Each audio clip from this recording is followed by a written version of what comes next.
Hey guys, tonight we slip back into the drifting shadows of ancient Egypt, where torches flicker along sandstone corridors and the air tastes like dust and cinnamon. You're barefoot, of course, because shoes squeak too much on temple floors, and right now, subtlety is everything. You're sneaking into the sacred precincts of Thebes, not to steal treasure, not to uncover curses, just to uncover the nap schedules of the temple priests. Yep, you're here for the naps.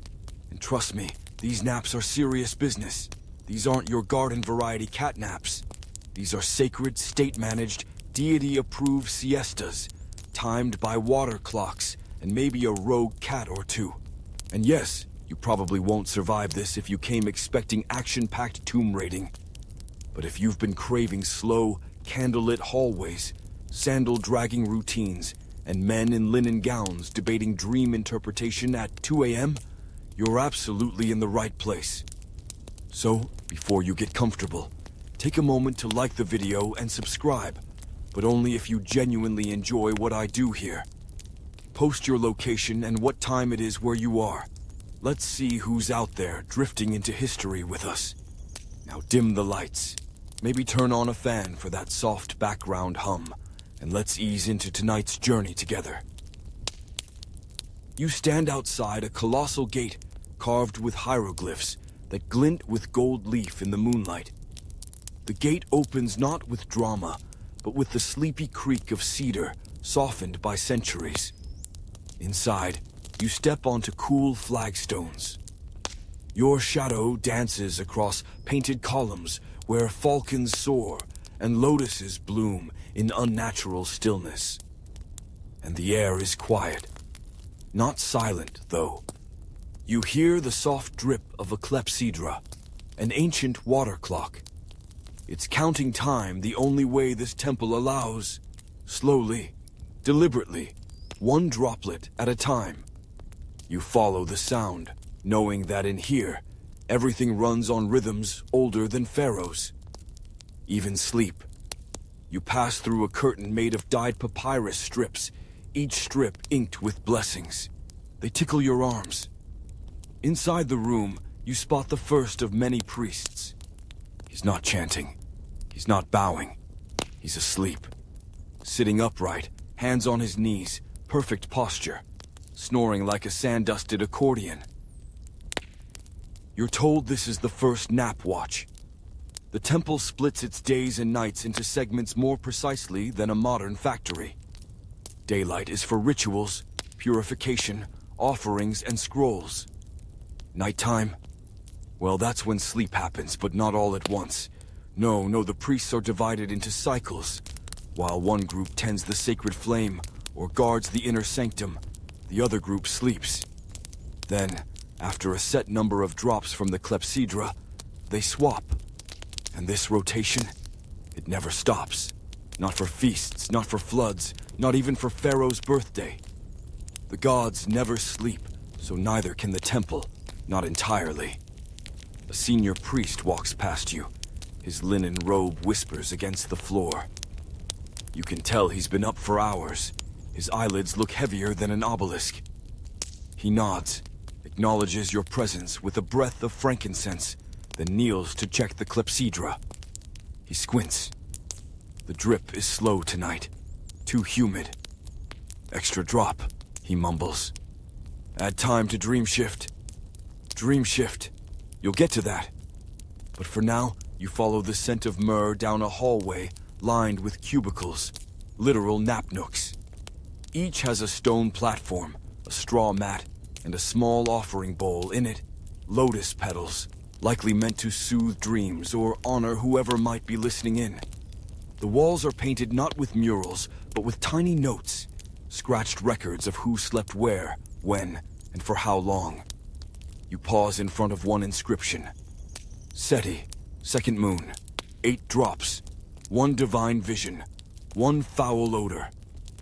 Historians still argue whether that foul odor was symbolic or something else. A novice brushes past you with a copper dish. He's fetching water for a priest who just woke up from his nap, and evidently insists on rinsing his face before his midnight incense duty.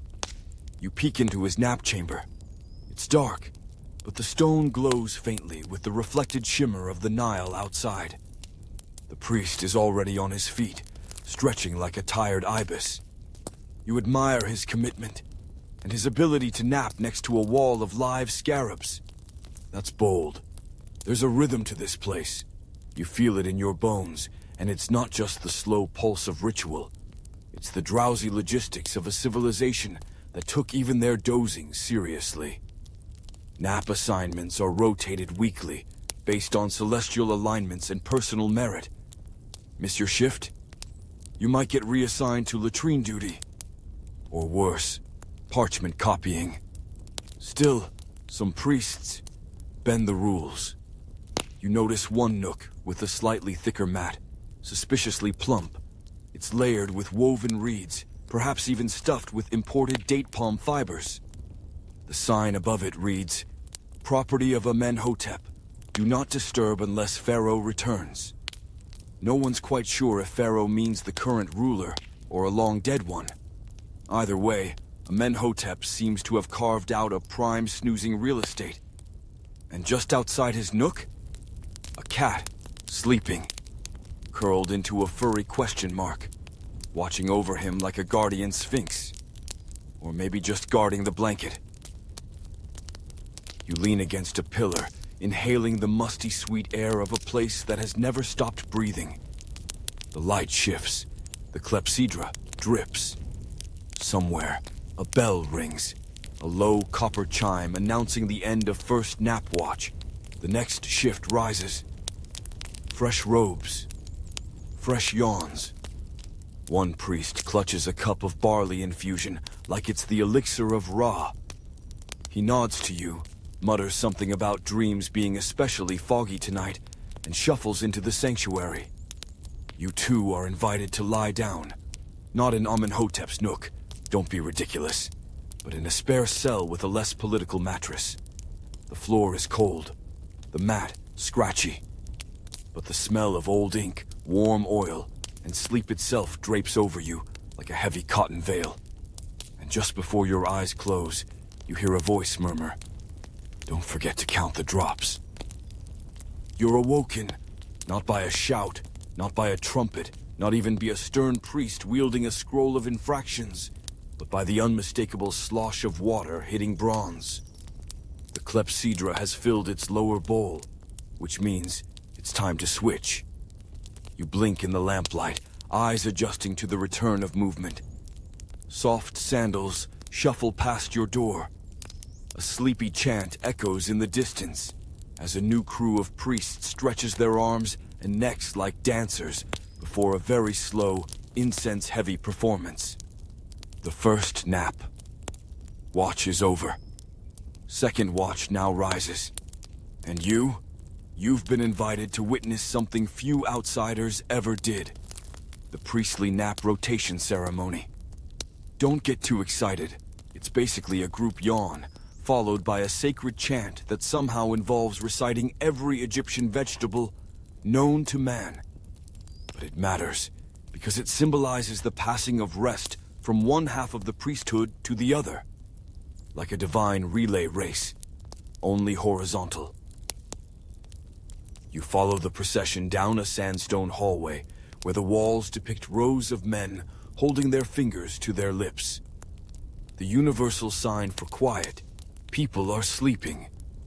These aren't decorative. They're instructional. One priest whispers, "When the gods rest, we rest. But when we rest, we still serve." You're not sure what that means, but you nod sagely anyway. The hallway opens into what might be the world's first staff break room. There are reed mats folded neatly, urns of barley drink, and a table made entirely of alabaster that's clearly seen more nap rotations than a modern office chair sees coffee rings. A senior priest, his beard braided with what might be dried lavender, unrolls a scroll. The ink glistens faintly. He reads the schedule aloud. Slowly, painfully slowly. The kind of slow that would make a snail impatient. Each name is followed by 3 key details. Sleep station assignment, duration in clepsydra drops, wake-up duty, usually something like torch ceremony, star chart check, or feed the holy goose. Yes, the holy goose is real. Her name is Senate. She bites. You learn that the sleep schedule isn't just practical, it's sacred. The ancient Egyptians believed the body was a vessel, not just for food and labor, but for dreams. And dreams, especially those dreamt within temple grounds, were seen as messages from the divine. So naps weren't laziness, they were oracles in progress. To ensure purity, priests had to undergo cleansing rituals before entering the nap chambers. You watch one priest, young, jumpy, probably new, dip his hands and feet into a basin of scented water before crawling onto his mat. He sneezes. A nearby elder mutters, "That'll anger bastard." No one's sure if he's joking. Still, the ritual continues. The room darkens, oil lamps are extinguished. A single reed flute plays a meandering melody, winding like the Nile. One by one, the priests recline, not quite lying down, more like poised reclining.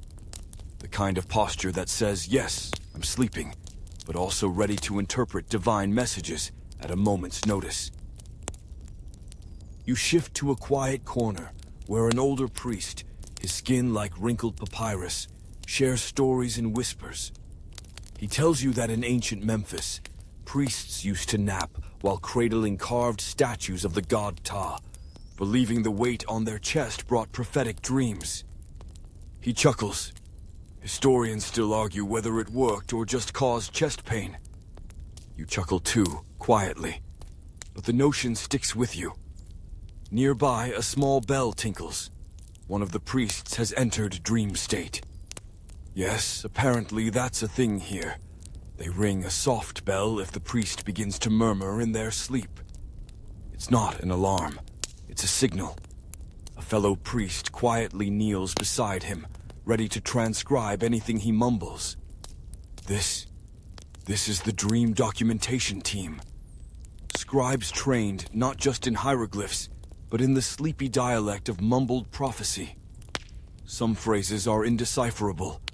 Others, they've changed festivals, retimed harvests, and on at least one occasion, canceled a royal parade due to a dream about falling pineapples. Never mind that pineapples weren't in Egypt yet. Dreams, after all, are metaphor. You begin to notice a strange pattern. The longer these priests sleep, the more ritual their awakening requires. They don't just stretch and roll out of bed. No. First, their feet must touch the stone. Then they must recite the name of the last star they saw before sleep. Then, only then, can they sip the ceremonial barley tea, brewed to lubricate the voice and mind. It smells faintly sour. You decide to pass. Suddenly, a sharp yelp pierces the quiet. Senate the Holy Goose has bitten a novice again. No one flinches. Apparently, this is a rite of passage. The goose, it's whispered, knows which ones are faking sleep. You're not sure whether to laugh or back slowly away. You do both. One priest begins fanning another with palm leaves, not out of luxury, but because the dreaming one has started to sweat. A sign, supposedly, of divine contact. The fan isn't just cooling. It's guiding the soul back gently into the body. You marvel at how much thought has been put into this. Sleep here is not downtime. It's worship. It's duty. It's a calendar entry, just as vital as offering a basket of dates to Ra. And if that means waking up with drool on your robe in the name of Osiris, so be it. You're offered a second nap shift. Just a short one. You lie back. The mat is warm now, having held other bodies before yours. The scent of burned myrrh hangs in the air. A distant gong, low and resonant, signals the halfway point of the night. Somewhere in the complex, Another clepsydra empties itself drop by drop. And before your eyes drift shut, you spot a cat perched high above on a lintel, blinking slowly. It nods at you, almost approvingly. Maybe you're finally getting the hang of this. You awake to the sound of chewing. Not human chewing. No, that would be too simple.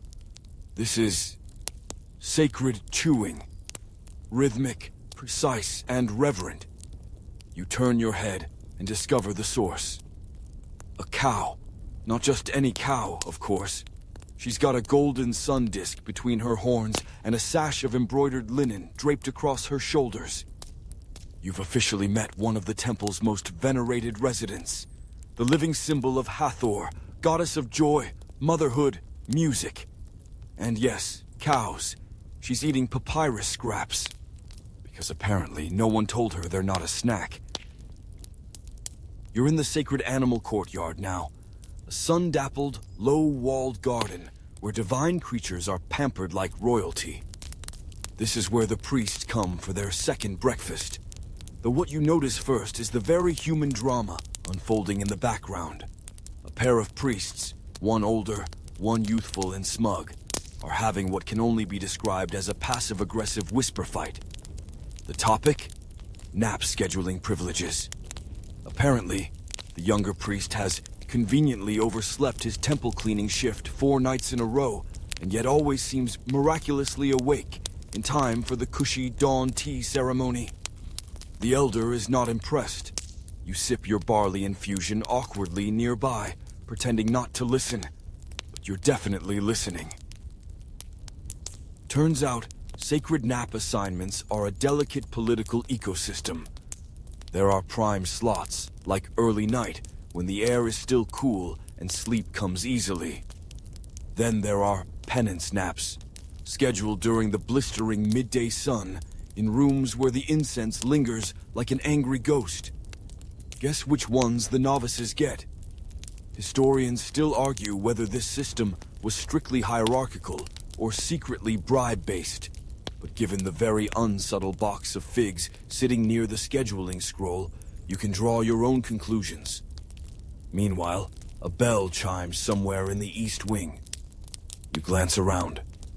A line of priests begins filing into the sanctuary, each holding a bundle of offerings. Honey cakes, dried fish, perfumed oils. Offerings are timed carefully with planetary alignments. But what's less well known? So are nap breaks. According to a temple steward, nap windows were determined not only by temple duties, but also by astronomical omens. If Mars was in retrograde, no naps. If Sirius was rising, mandatory rest. Even the movement of certain birds, especially ibises, was used to decide whether a nap was divinely approved. You ask one priest how often these signs conflicted.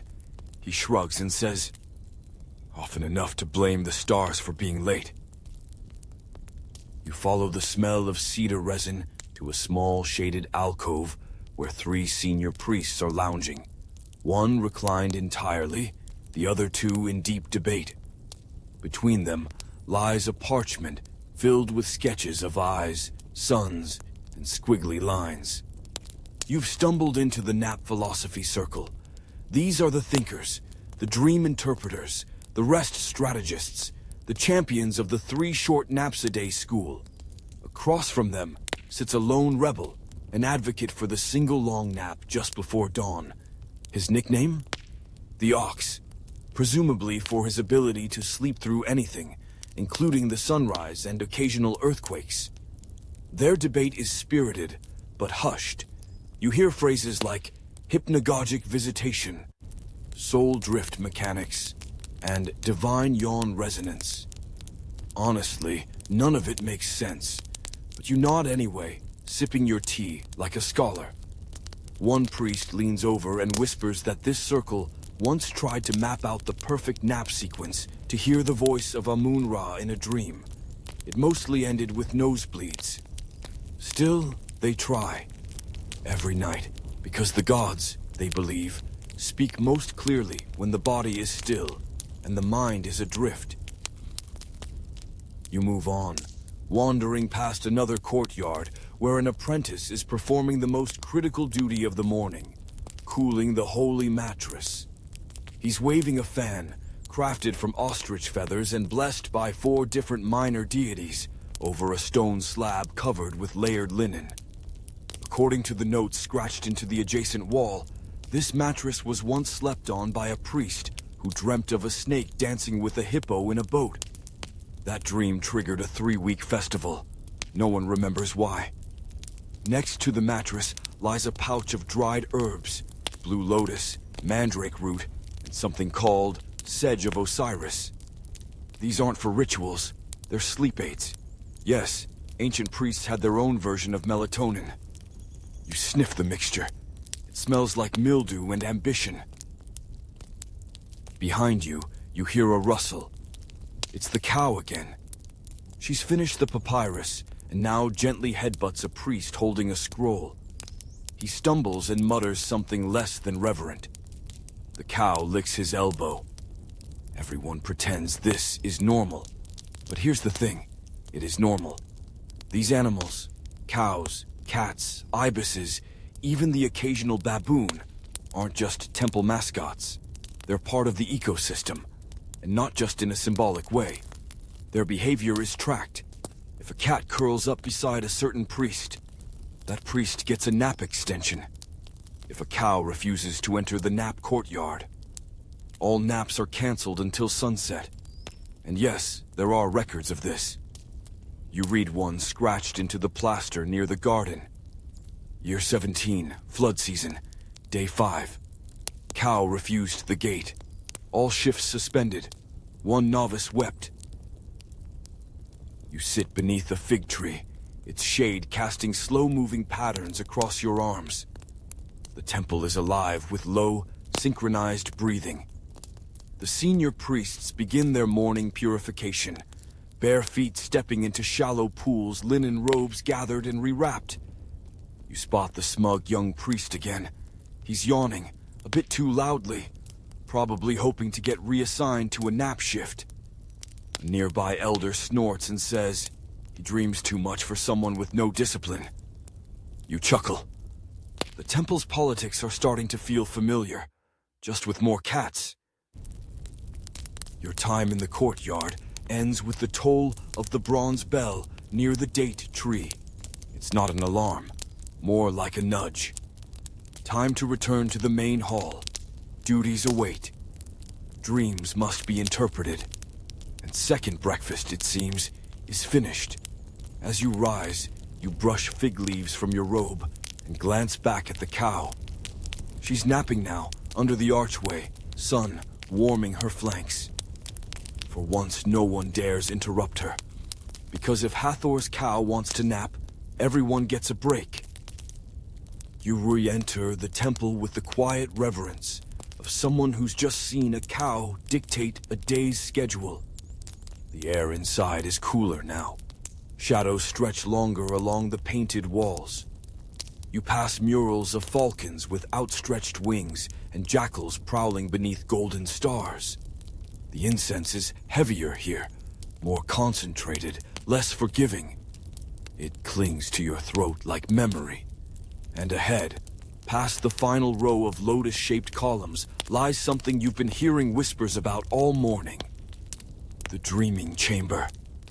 This isn't just a nap nook. It's a room, round, sealed, echoing, reserved for priests in search of divine dreams.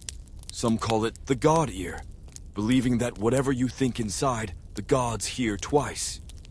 You slip inside, careful not to disturb the others. 7 priests lie evenly spaced on mats of tightly bound straw and linen. Their arms rest at their sides, their faces upturned, as if trying to catch moonlight on their closed lids. None speak, none move.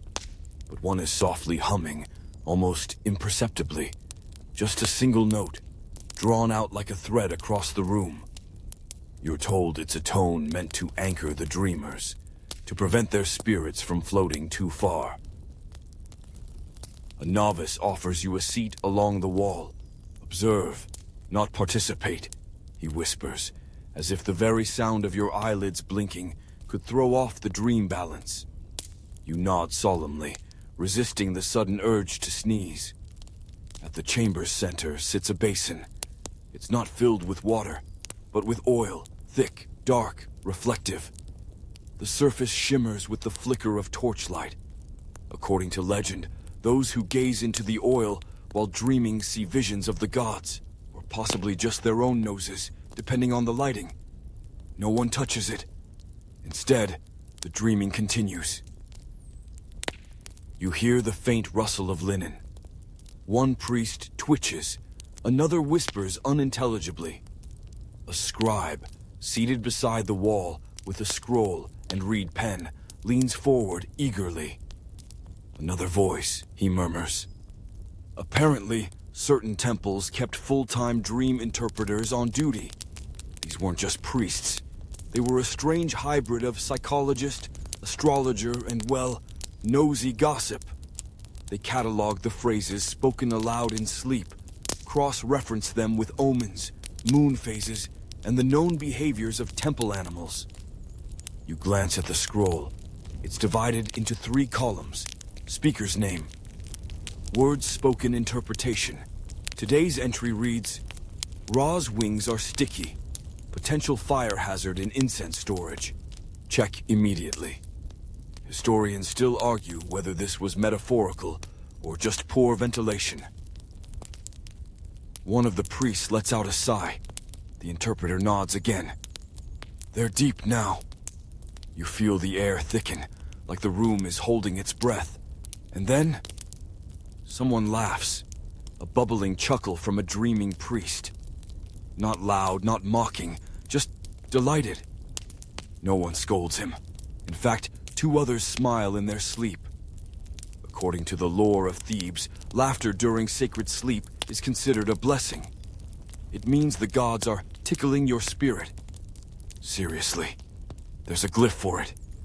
You ask the novice quietly, what happens if someone cries? He shudders.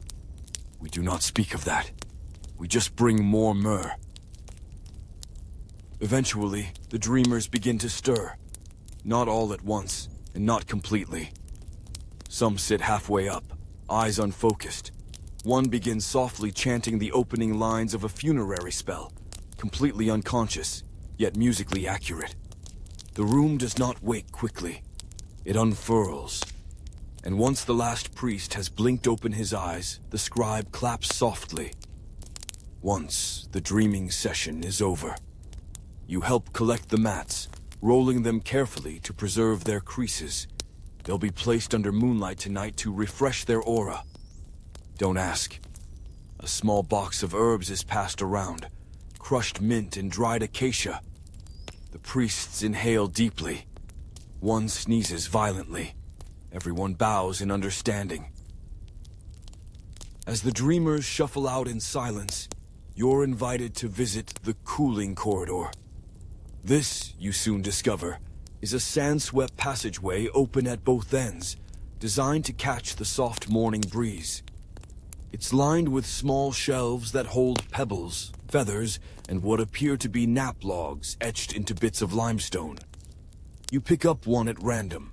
It reads, 5th month, full moon. Dreamed of floating date pits. Woke up craving honey. Declared a fast.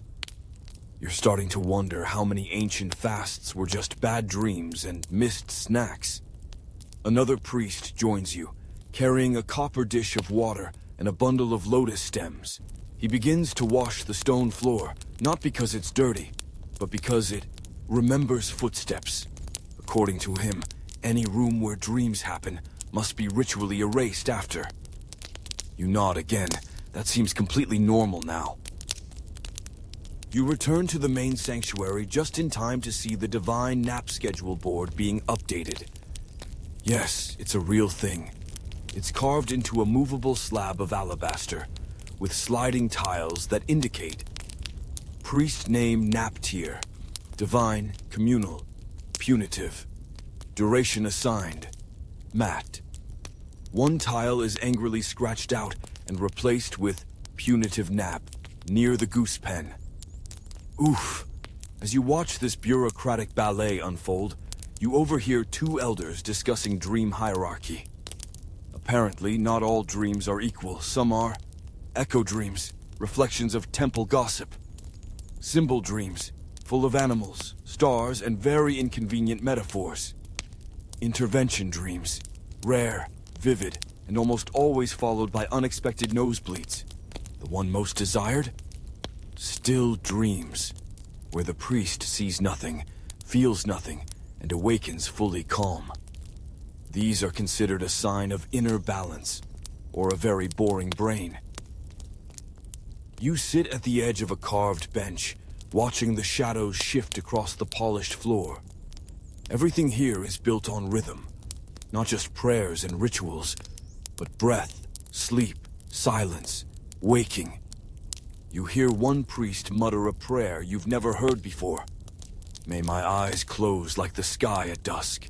May my limbs rest like papyrus in windless air, and if I must dream, let it be of nothing. You exhale slowly. For the first time all morning, you feel truly ready for a nap. You wake up, or think you do, to a soft, trickling sound. At first, you assume it's the clepsydra again, that same faithful timekeeper dripping away the hours in quiet obedience. But this sound is gentler, less consistent. It laps and gurgles. You open your eyes to realize you're no longer in the temple's stone interior. You're outside, just beyond the rear sanctum wall, standing beside the sacred reflection pool, a long, narrow basin surrounded by reeds and carved, lion-headed spouts. Water flows slowly from these mouths into the shallow pool, catching the morning light in silver ripples. This is the priesthood's nap calibration zone. Yes, really. Here, the temple's rest guards, priests responsible for calibrating naps, come to meditate, cleanse, and align the sleep cycles of the staff according to the latest divine readings. It sounds important. It's basically an ancient HR department, but with more birds and fewer spreadsheets. One priest in a copper collar stands beside a small wooden table, adjusting the tilt of a sundial by less than a finger's width. Another consults a scroll filled with painted stars and little stick figure gods pointing in various directions. Together, they are trying to determine the precise dream welcome window, the 11-minute slice of the day when a nap has the highest chance of allowing divine access. You watch them bicker over angles, nod at the sun, mutter things like, Anubis prefers late shadows, and most memorably, insist that sleeping within 6 cubits of a papyrus grove increases vision clarity by 11%. Historians still argue whether that statistic came from a priest or the goose. A novice hands you a reed scroll titled Instructions for Solar Synced Rest. It includes such gems as avoid naps at high sun unless the ibis circles counterclockwise. 2 yawns before noon. Divine invitation. 3. Soul congestion. Never nap when set's shadow falls on your sandals. You can't tell if it's spiritual wisdom or ancient workplace hazing. Still, the reflection pool is calming. You sit at its edge, dipping your fingers in the water, watching tiny fish dart beneath lilies. A priest kneels beside you, unrolling a mat right there on the pebbled path. He murmurs, "The closer to nature, the louder the gods dream," then promptly falls asleep. You look around. Other priests are finding similar nap spots, beneath trees, behind statues, in the shade of sun-warmed obelisks. One is even curled up inside a broken ceremonial bark, snoring softly. This is a free nap zone, rare, unregulated, and deeply spiritual. It's granted only after a full moon festival, or on days when 2 birds land on the same fig branch before dawn. Yes, that's an actual rule. No one questions it. You close your eyes for a moment, lulled by the rhythm of water and breeze. And in that moment, you begin to understand. The naps aren't just rest. They're ritualized surrender. A way to remind yourself you're part of something larger, slower, and very, very sleepy. A hand gently touches your shoulder. You look up. A senior priest with sleepy eyes and a feathered charm around his neck invites you to observe the temple's timekeeping room, where naps are managed not by gut instinct, but by instruments. You follow him through a narrow stone hallway lit by shafted light. The walls are filled with miniature carvings, priests holding hourglasses, birds perched on sundials, even one picture of what looks suspiciously like a man sleeping while holding a calendar. At the end of the corridor lies a circular chamber filled with tools, clepsydras of every size, star maps on cracked ceramic, and a long bronze pipe pointing skyward through the roof. That's the helioscope, an early sun tracker used to align prayer schedules with the movement of Ra across the sky. But beneath it, a nap board. It's engraved with concentric rings representing hours, with small pegs inserted to mark sleep cycles. The board spins slowly as the sun shifts. When a peg reaches the red-marked slot, it means wake the priest, or risk divine disapproval. One peg is missing entirely. You ask about it. The priest smiles. That's Amenemhat. He removed his peg so no one would wake him. He said he was too close to cosmic truth to be interrupted. He's been asleep for 2 days. You consider this. You now know 2 things about Amenemhat. He's bold. He's either enlightened or about to get goose-bitten. The timekeeping priest shows you a special scroll. It contains authorized nap durations based on rank and task. Dream Interpreter, 22 to 34 drops. Goose Feeder, 15 to 18 drops. High Priest of Ra, until the star blinks twice. That last one is vague and poetic, and probably a loophole. The priest confesses that some shifts fudge the numbers. A few drops here and there. Who would notice? You raise an eyebrow. He shrugs. The goose notices. You leave the timekeeping room a bit dazed by the complexity of it all. Outside, the day is hotter. Shadows gather under columns. You pass a cluster of priests sitting in a semicircle, watching one of their own deliver a monologue. But he's not awake. He's sleep-speaking. His arms are raised, his eyes closed, his voice deep and trance-like. The audience watches with reverence. A scribe writes frantically. The man murmurs. The hippo walks backward when truth approaches. The bread is warm in the house of forgetting. Close the left eye if you wish to see. The scribe underlines each line. Another priest nods and whispers, "That's prophecy, if I've ever heard it." You're less sure, but it does sound profound when delivered with enough sleep-induced authority. Later, you spot something odd. A priest lying on his side, feet gently swaying, with a feather balanced on his forehead. This, apparently, is a test. If the feather falls, it means the sleeper has entered a phase too deep to be spiritually receptive. At that point, he must wake up and reset. Another priest bets on whether the feather will drop within the next 10 drops. He wins a honey cake. You start wondering how much of this is ritual, and how much is just very dignified gambling. As the sun dips lower, the breeze grows softer.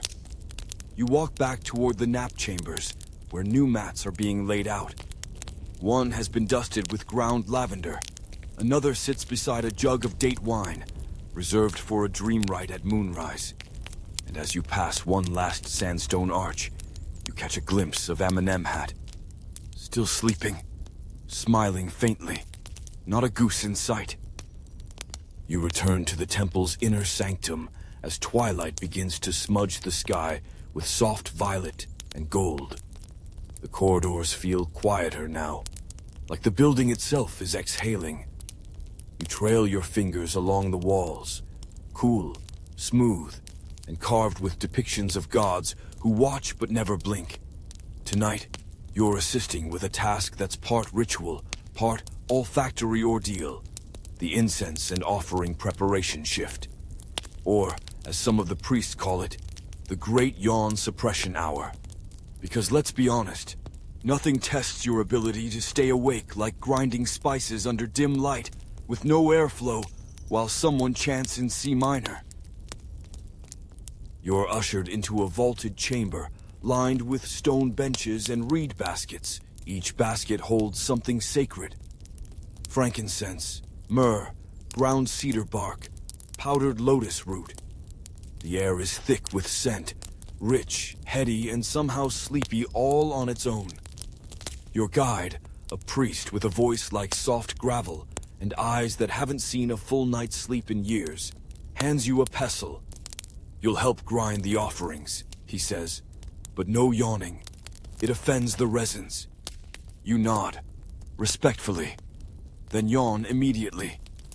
He pretends not to notice. The grinding begins, one basket at a time, one herb at a time. With each crush of your pestle, the room fills with a deeper aroma. You start to feel like you're sinking into the stone beneath your feet.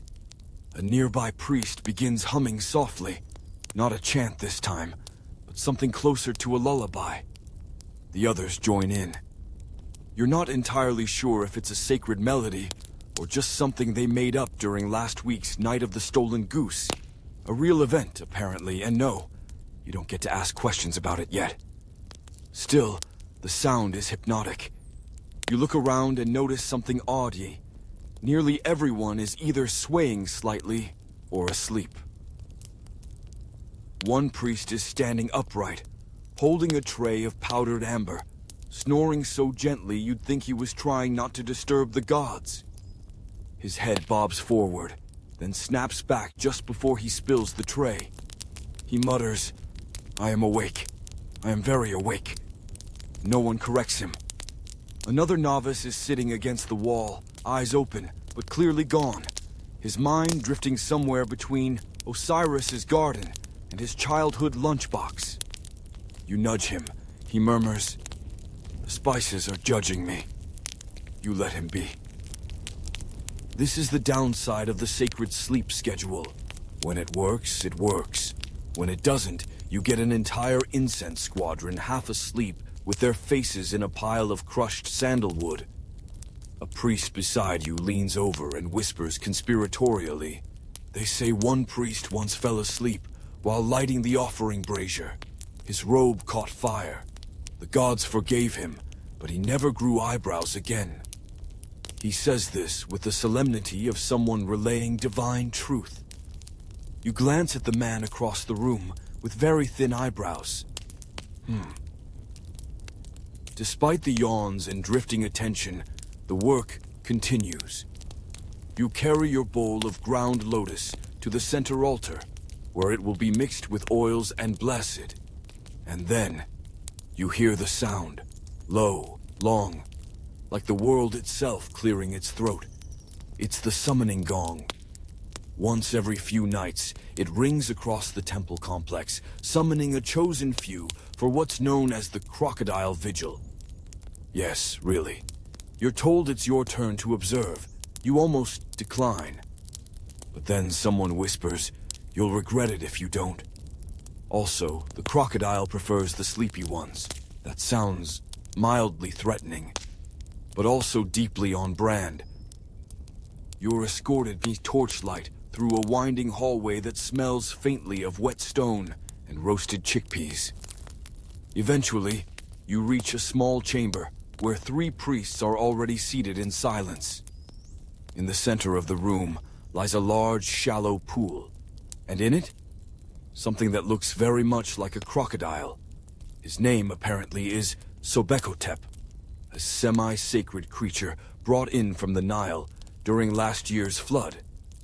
He's not divine, per se, but he might be an avatar of Sobek, or a very blessed reptile. No one's entirely sure. Here's the rule. One priest must remain awake with Sobekotep each night, whispering prayers and watching for signs. The other priests, they're allowed to nap, but only if they snore quietly, as anything too loud may disturb Sobekotep's dreams, which are said to reveal future floods. Historians still argue whether the crocodile dreams have ever accurately predicted anything. But last year, he flinched during a nap, and 3 days later it rained. So naturally, the tradition endures. You take a seat beside the warm pool, noting the subtle rise and fall of the crocodile's belly as he dozes. His eyelids are translucent. His tail twitches occasionally. You're given a scroll and a stylus. "You are tonight's dream watch," says a priest. "If he twitches 3 times, write it down. If he rolls over, notify the high priest. If he speaks, run." You nod. You wait. Time slows. The torches crackle. The croc breathes. You find yourself almost hypnotized. Your own eyes droop. The scroll slides halfway off your lap. And then Sobekotep snorts loudly, flinging a drop of water onto your robe. You bolt upright. The other priests giggle behind their hands. You've passed the test. Sort of. When the vigil ends, you step back into the night air. It's late. The stars scatter like salt across obsidian. A soft wind rattles the papyrus reeds. Somewhere, you hear a gong in the distance. Probably the sound of the high priest calling for the next nap shift. You're offered a mat beneath the stars. Not in a chamber, not in a nook. Just out here, under sky. You lie down. The stone is warm beneath your back. The air smells of dust, water, and dreams. You close your eyes, and as you begin to drift, you swear you hear a croc snore in approval. You wake up beneath the sky the color of ancient parchment. Soft and endless, a breeze teases your linen sleeve, carrying with it the smell of baked stone and something faintly sweet. Figs, maybe. Or it could just be incense that got into your hair. You sit up slowly. Around you, the temple begins to stretch. Priests walk past in that half-glide, half-shuffle that only comes from centuries of perfecting the art of not spilling a single drop of sacred oil while yawning.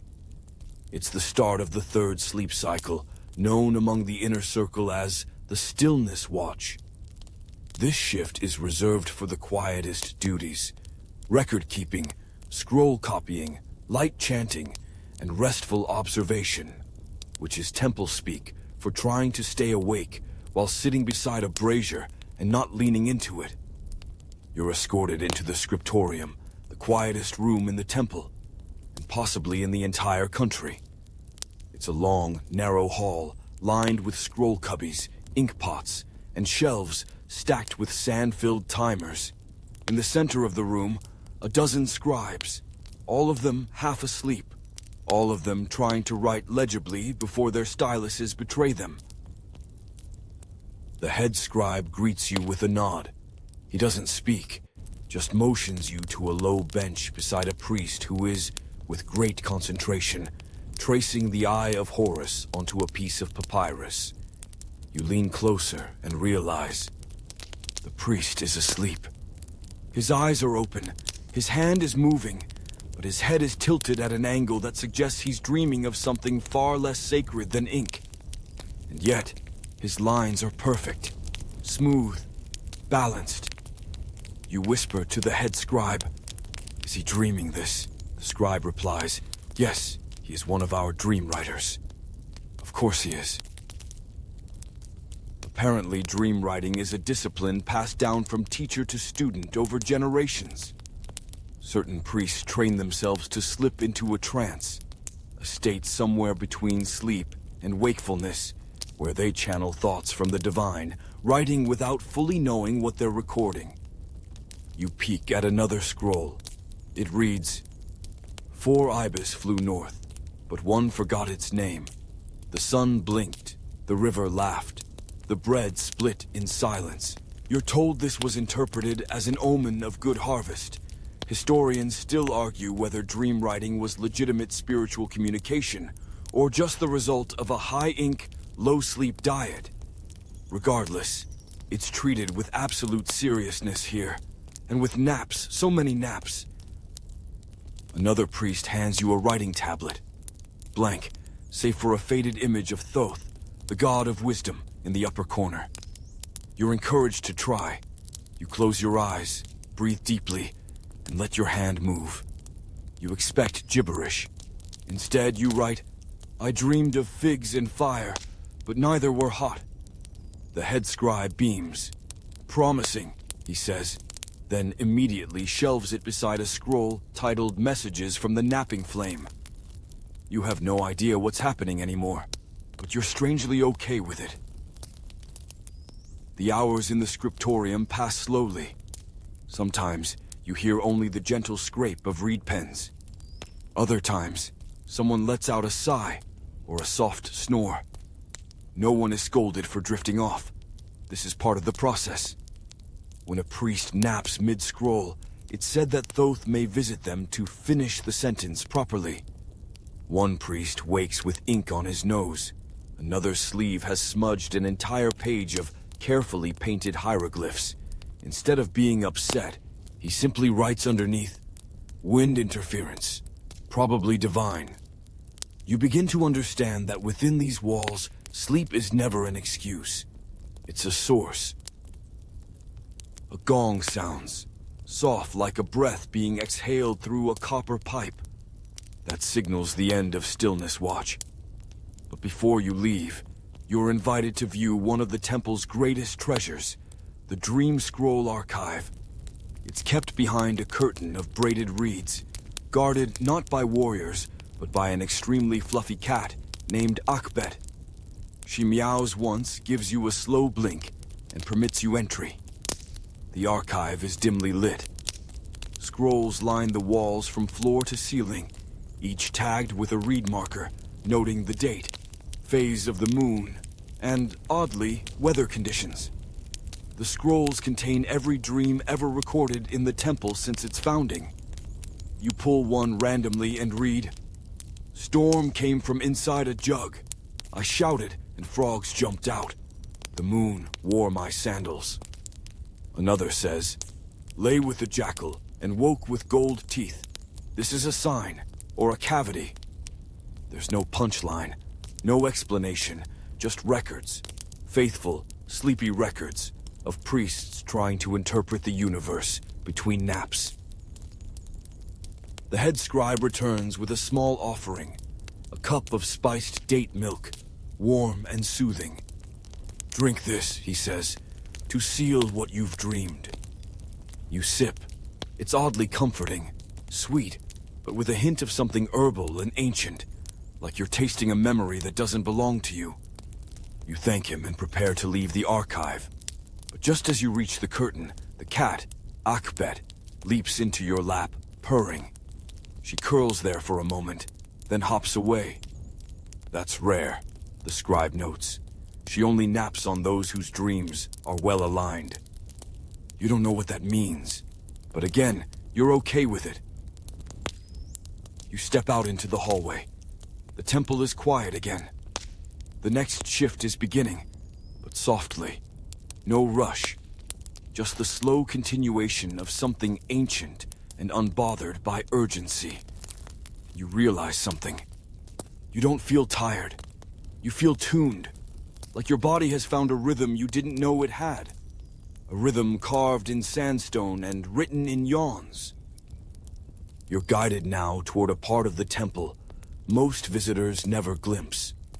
Beyond the scroll rooms, past the columns carved with falcon wings and open eyes, there lies a narrow stairway that spirals downward. The air cools with each step, brushing your arms like a forgotten breath. A priest with a lantern, his robes smeared faintly with wax and sleep pollen, leads you through a short hallway and gestures toward a thick wooden door, reinforced with bronze. "This is the inner sanctum of the midnight rites," he says in a tone that suggests reverence and possibly the early stages of sleepwalking. You step inside. It's dark and quiet in a way that feels intentional, as if the walls themselves are holding their breath, not wishing to disturb what's happening within. This room is unlike the rest of the temple. There are no murals, no cluttered incense trays or scroll cubbies. Just a central stone circle, slightly raised, with a single flickering oil lamp suspended above it. The light dances slowly across the faces of the 5 priests kneeling at the circle's edge. They do not look up as you enter. They are engaged in the midnight duties to Anubis, god of embalming, protector of the dead, and some believe the quiet watcher of dreams. This is the hour where sleep and death are considered closest, and the rituals reflect that. One priest chants in a voice so low it barely ripples the silence.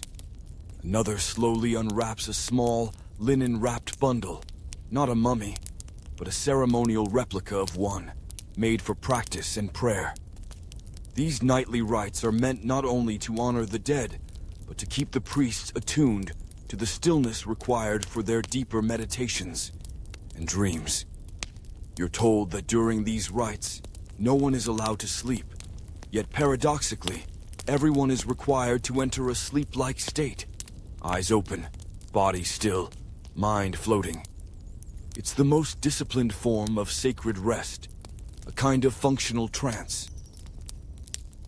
You kneel quietly on the outer ring, watching. The oil lamp sputters once, and then in unison, the priests begin to sway, slightly, rhythmically, as though their spines were reeds moving with a current only they could feel. Their arms wheeze in slow arcs. The chants deepen. One priest, barely audible, begins to whisper names. Not of gods, but of past dreamers. You recognize some from earlier scrolls. Amenemhat, Sobekotep's scribe. The priest who once prophesied a bread shortage based on a goat's hiccup. Each name is a call, a reminder, a tether to those who once slept in this place and dared to dream too loudly. At the edge of the stone circle lies a small dish of black coal powder. A priest dips his finger in it, then presses a mark on each dreamer's forehead. To darken the third eye, he murmurs, so the gods cannot look in too closely. You're not sure if that's a protective measure or a polite way of saying no peeking, Ra. Still, you lean forward, accepting the cool dot on your own brow. It tingles faintly. Then comes the sacred listening. All chanting stops. The priests sit in silence for 12 drops of the clepsydra. No talking, no movement, just listening. For a sound, a whisper, a flicker of truth that comes only when the world forgets to hum. You strain your ears. At first, nothing. Then, the smallest sound. It's not speech, not a chant, not even breath. It's a distant, almost imaginary rustling, like linen moving in a sealed tomb, like a dream stirring on the edge of memory. No one reacts, but you can feel it. They all heard it too. You're told later that this sound, if heard during the rite, is considered a blessing. Historians still argue whether this was actual spiritual contact or simply mice in the walls. After the 12-drop silence, the priests slowly stand. One reaches for a bowl of rose water and dabs his temples. Another stretches like someone waking from a long nap, despite never actually sleeping. They bow toward the replica mummy, and then, unexpectedly, they laugh. Not loudly, not disrespectfully. Just a small chuckle passed between them, like warm bread. It's the kind of laugh people share when they've come back from a long, strange place and realize they've all returned intact. You're reminded again, this is a ritual that dances at the edge of dreaming, and like all things near the edge, it's blurry. Sleep and death, vision and imagination, duty and rest, they blend. One priest offers you a final act for the night, The closing oil. He uncorks a small clay bottle and presses a drop of thick amber liquid into the palm of your hand. It smells like cinnamon and shadows. You rub it into your wrist. This seals the boundary, he says, so no dreams leak into the day. And just like that, the ritual ends. The priests file out wordlessly, leaving only the faint echo of footsteps and the flickering shadow of the lamp behind.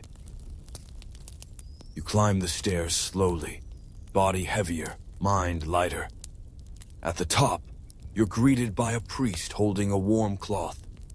He wipes the coal from your forehead with such care, you almost drift off standing. You did well, he says. You stayed on the edge. You're not sure what that means, but your heartbeat slows at the sound of it. Outside, the stars are still watching. The moon has rolled further across the sky, and with it, the world turns gently toward dawn. Another nap cycle is about to begin. But for now, you lean against the cool stone wall. Close your eyes and listen. You're not sure how long you've been standing there, forehead against cool stone, listening to the silence after the midnight rites.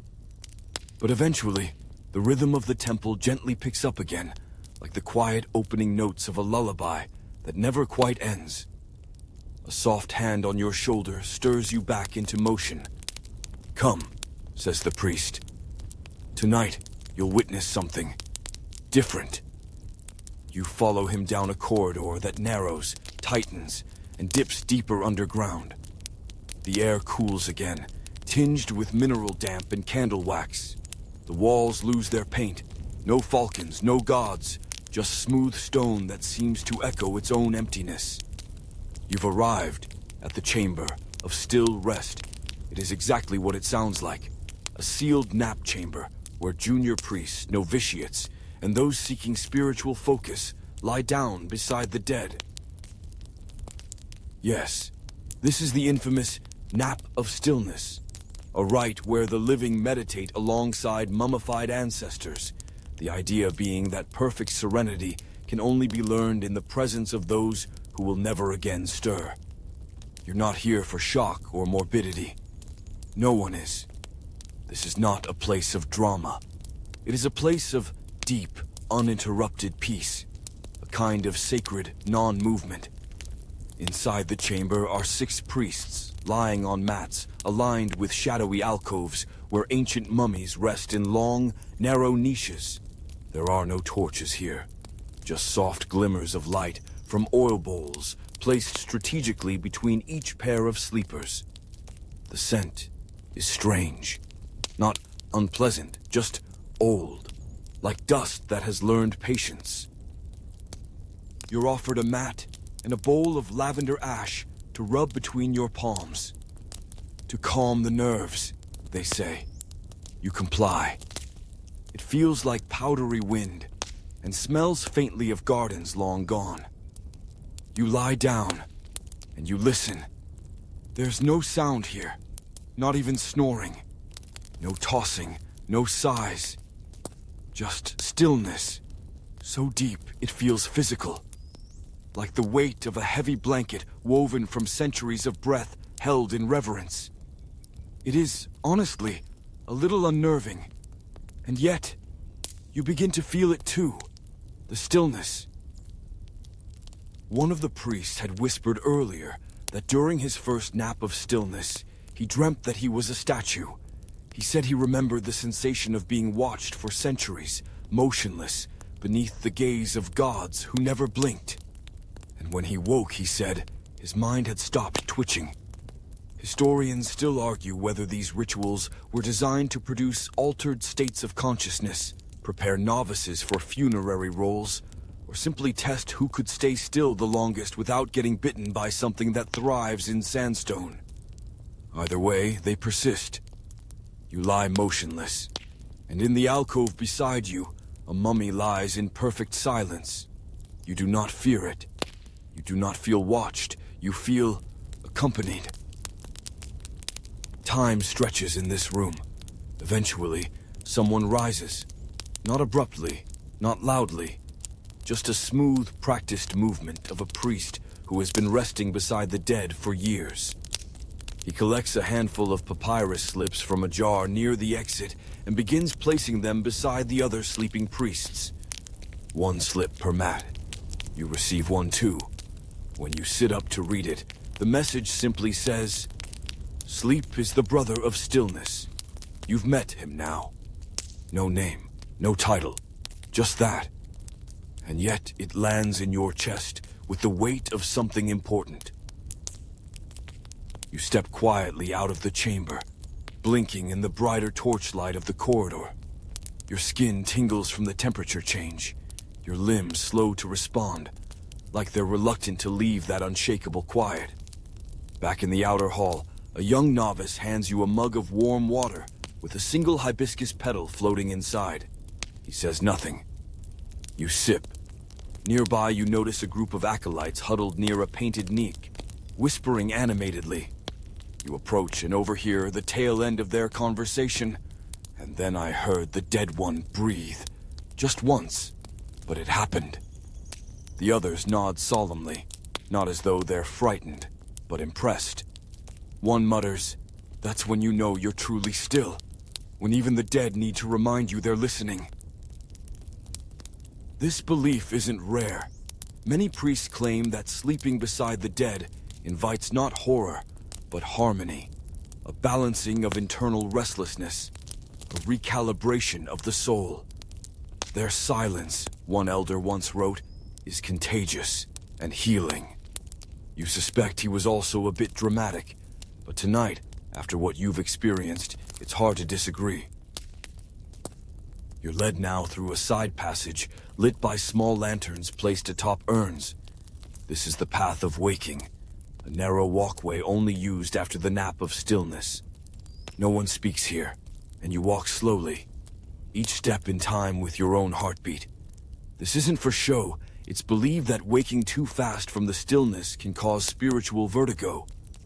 At the end of the path, a curtain hangs low. Behind it is a basin of river stones.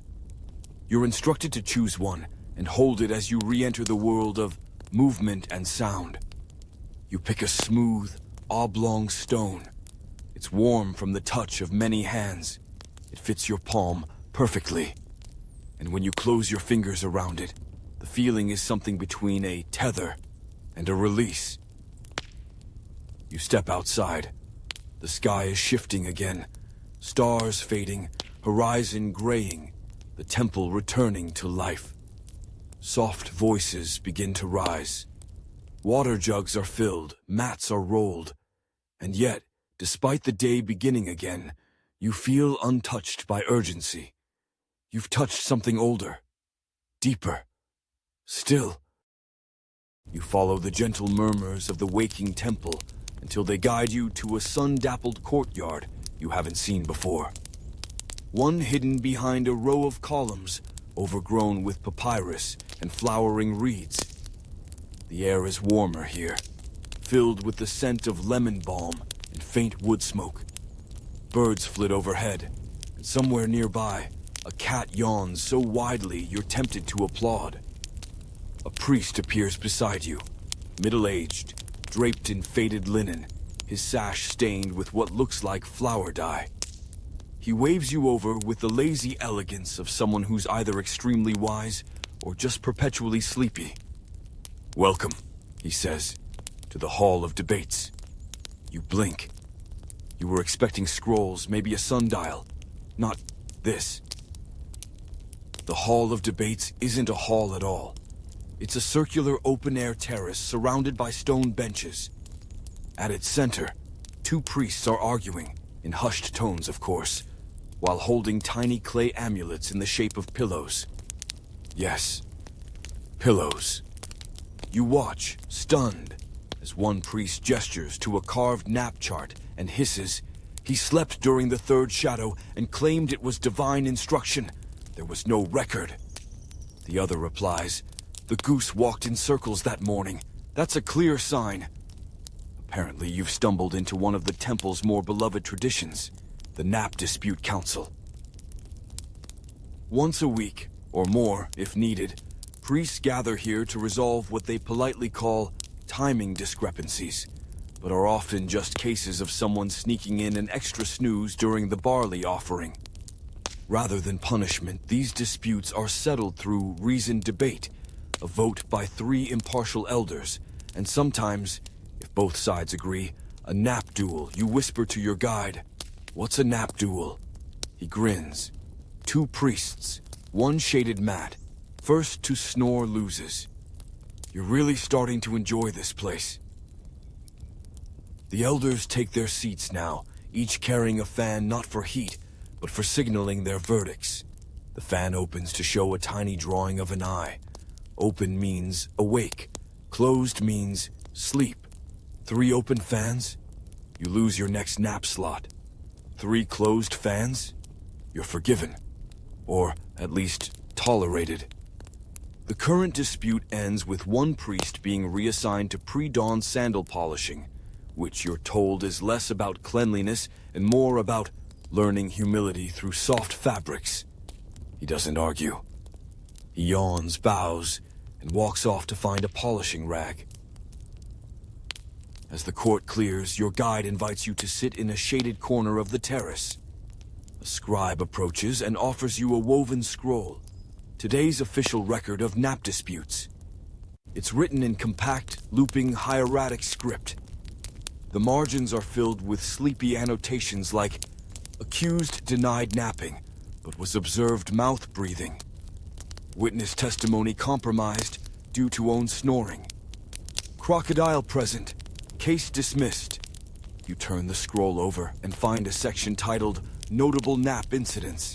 One entry reads, Year 4 of the Long Flood. High Priest Immunet fell asleep while chanting to Ra, chanted in perfect reverse for 20 minutes. Scholars recorded new prayer from this event. Historians still argue whether this reverse prayer was meaningful or just well-pronounced sleep talk, but either way, it's now standard recitation during morning rites. Next to you, 2 novices begin whispering. They're clearly trying not to laugh. One says, "Did you hear about the torch mishap of month 9? The other gasps, "No, tell me!" Apparently, during a moonless night ceremony, a priest tasked with guarding the flame fell asleep on his feet. Without dropping the torch, when he woke, the flame was still burning. He claimed it was divine preservation. The others claimed it was luck and a suspiciously windless night. The priest was promoted anyway. You're offered a small bowl of figs and sesame crackers. For mental clarity, a passing scribe says, you take a bite. They're chewy and oddly dreamlike in flavor. One of the elder judges approaches you, his fan still open. He squints. "You don't look guilty," he says, eyeing you up and down. You start to reply, but realize you have no idea what the appropriate response is. He chuckles and hands you a palm-sized amulet in the shape of a closed eye. "Keep this. If someone accuses you of sneaking a nap, show it and say, 'I am sealed.'" You thank him. The amulet is warm, probably from his hand, but just maybe from something older. As you prepare to leave the Hall of Debates, your guide pauses to point out a final plaque carved into the wall near the entrance. It reads, "Those who nap with honor need not defend their silence." It's one of the oldest sayings in the temple, half mantra, half reminder that sleep is sacred, not suspicious. And while nap duels and goose biting may make it all seem a bit ridiculous, these people believe in the power of rest as a tool, as a connection, as a way to hear things the waking world drowns out. Back in the hallway, you pass a priest slumped peacefully against a column, snoring softly into a folded sash. Another priest walks past, glances at him, and instead of scolding, simply lowers the nearby lantern to dim the light. You keep walking, but not too fast. Here, even your footsteps should respect the hush. You find yourself back in the main corridor of the temple, trailing your fingers along the ancient sandstone wall, still holding the small amulet shaped like a closed eye. It swings gently in your palm with each step, a quiet reminder that rest is not only permitted here, it's practically sacred law. As the corridor opens up, you hear hushed voices and sandals scuffing softly on stone. There's a cluster of priests gathered around a fountain, more ornamental than functional, set in the shape of a lotus. But they're not there for the water. They're whispering about a nap, a very important nap. The one, they say, that changed the course of Egyptian history. You lean in. Remember how Nebsu fell asleep in the outer chamber and dreamed the falcon crowned the wrong prince? Of course, someone replies, that's how we got Set Penra. Or how the high priest claimed he saw the Nile part in a vision and convinced Pharaoh to delay the coronation. You think that was a dream? One scoffs. I think he just tripped over a goose and needed a cover story. The others nod slowly, as though both explanations are equally valid. You press gently into the circle and ask, was there really a time when a nap decided a ruler? Every head turns toward you in unison. A pause. Then an older priest, whose voice sounds like two pieces of papyrus rubbing together, says, yes. He motions for you to follow. He leads you into a quieter part of the temple, past antechambers lined with statues and jars, and into a side room half shrouded in gauze-like curtains. The light here is golden, filtered, as if time itself had grown soft. He gestures to a stone bench and sits beside you, adjusting the folds of his robe with great care. This is the hall of the chosen sleep, he says. You glance around. There's no throne, no scrolls, just a simple stone bed at the far end of the room and a copper basin filled with crushed lotus petals. The air smells of dust, old sandalwood, and the kind of secrets that only come out when everyone else has drifted off. This is where it happened, the priest says, where destiny was napped into. He begins the tale in that slow, drifting tone that only temple elders seem to master. The kind of voice that rocks your thoughts back and forth like a boat tied to a dock. Centuries ago, during a period of disputed succession, the temple had been charged with finding a sign, something the gods would send to indicate who among the royal heirs should become pharaoh. 3 candidates, all noble, all educated, all equally annoying. Each was summoned to the temple for a rite of sleep, not just a nap, but a deep dreaming vigil, performed in the inner sanctum, beside a bowl of sacred ink and under the gaze of Ra's unblinking eye, carved into the ceiling. They would each sleep there, in turn. They would each be monitored. And the first to dream of the white falcon of Ma'at, that was the one destined to rule. The first prince dreamt only of boats. Lots of boats. One of them capsized. Another was a goose. The second prince dreamt of being buried in figs, oddly specific, not at all helpful.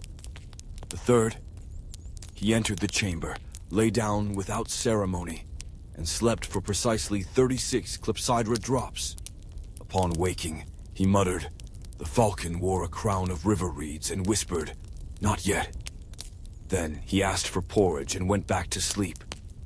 The priests debated for 3 full days. Some claimed the vision wasn't complete. Others said the falcon's crown meant Nile harmony, and thus political stability.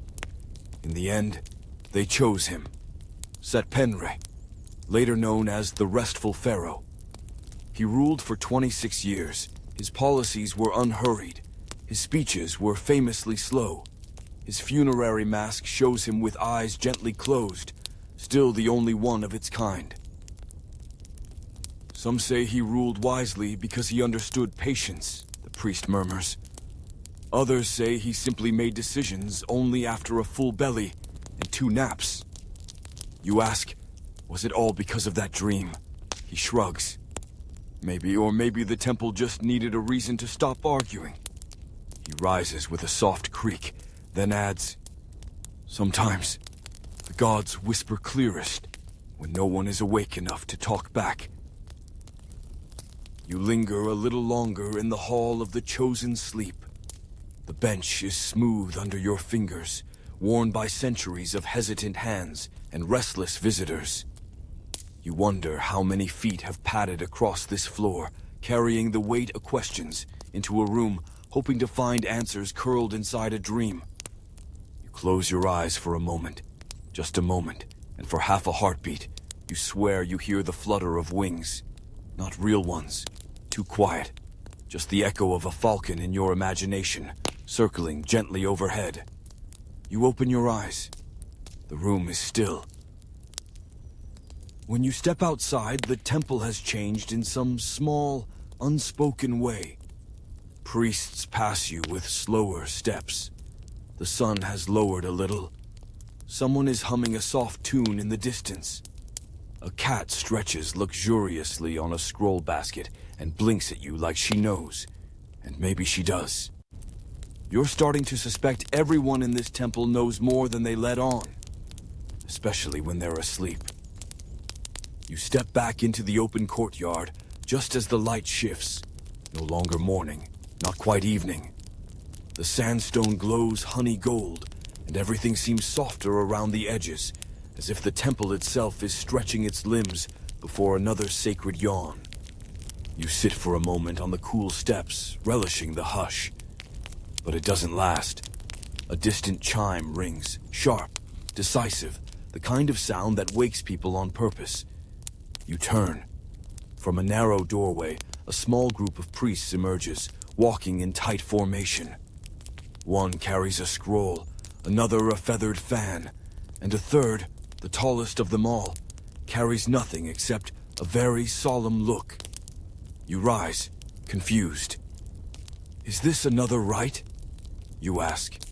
A nearby novice leans in with wide eyes. "No," he whispers. "It's the reading of the curse of the late sleeper." You blink. "The what now?" He nods. "Every temple has its own version. Ours is carved in the Hall of Morning Light. Come see." And just like that, you're off again, trailing the faint scent of roasted herbs and ritualized discipline down a corridor that feels unusually strict. No cats, no incense burners, just neat tiles, sharp corners, and sunlight filtered through stone slats in narrow angled beams.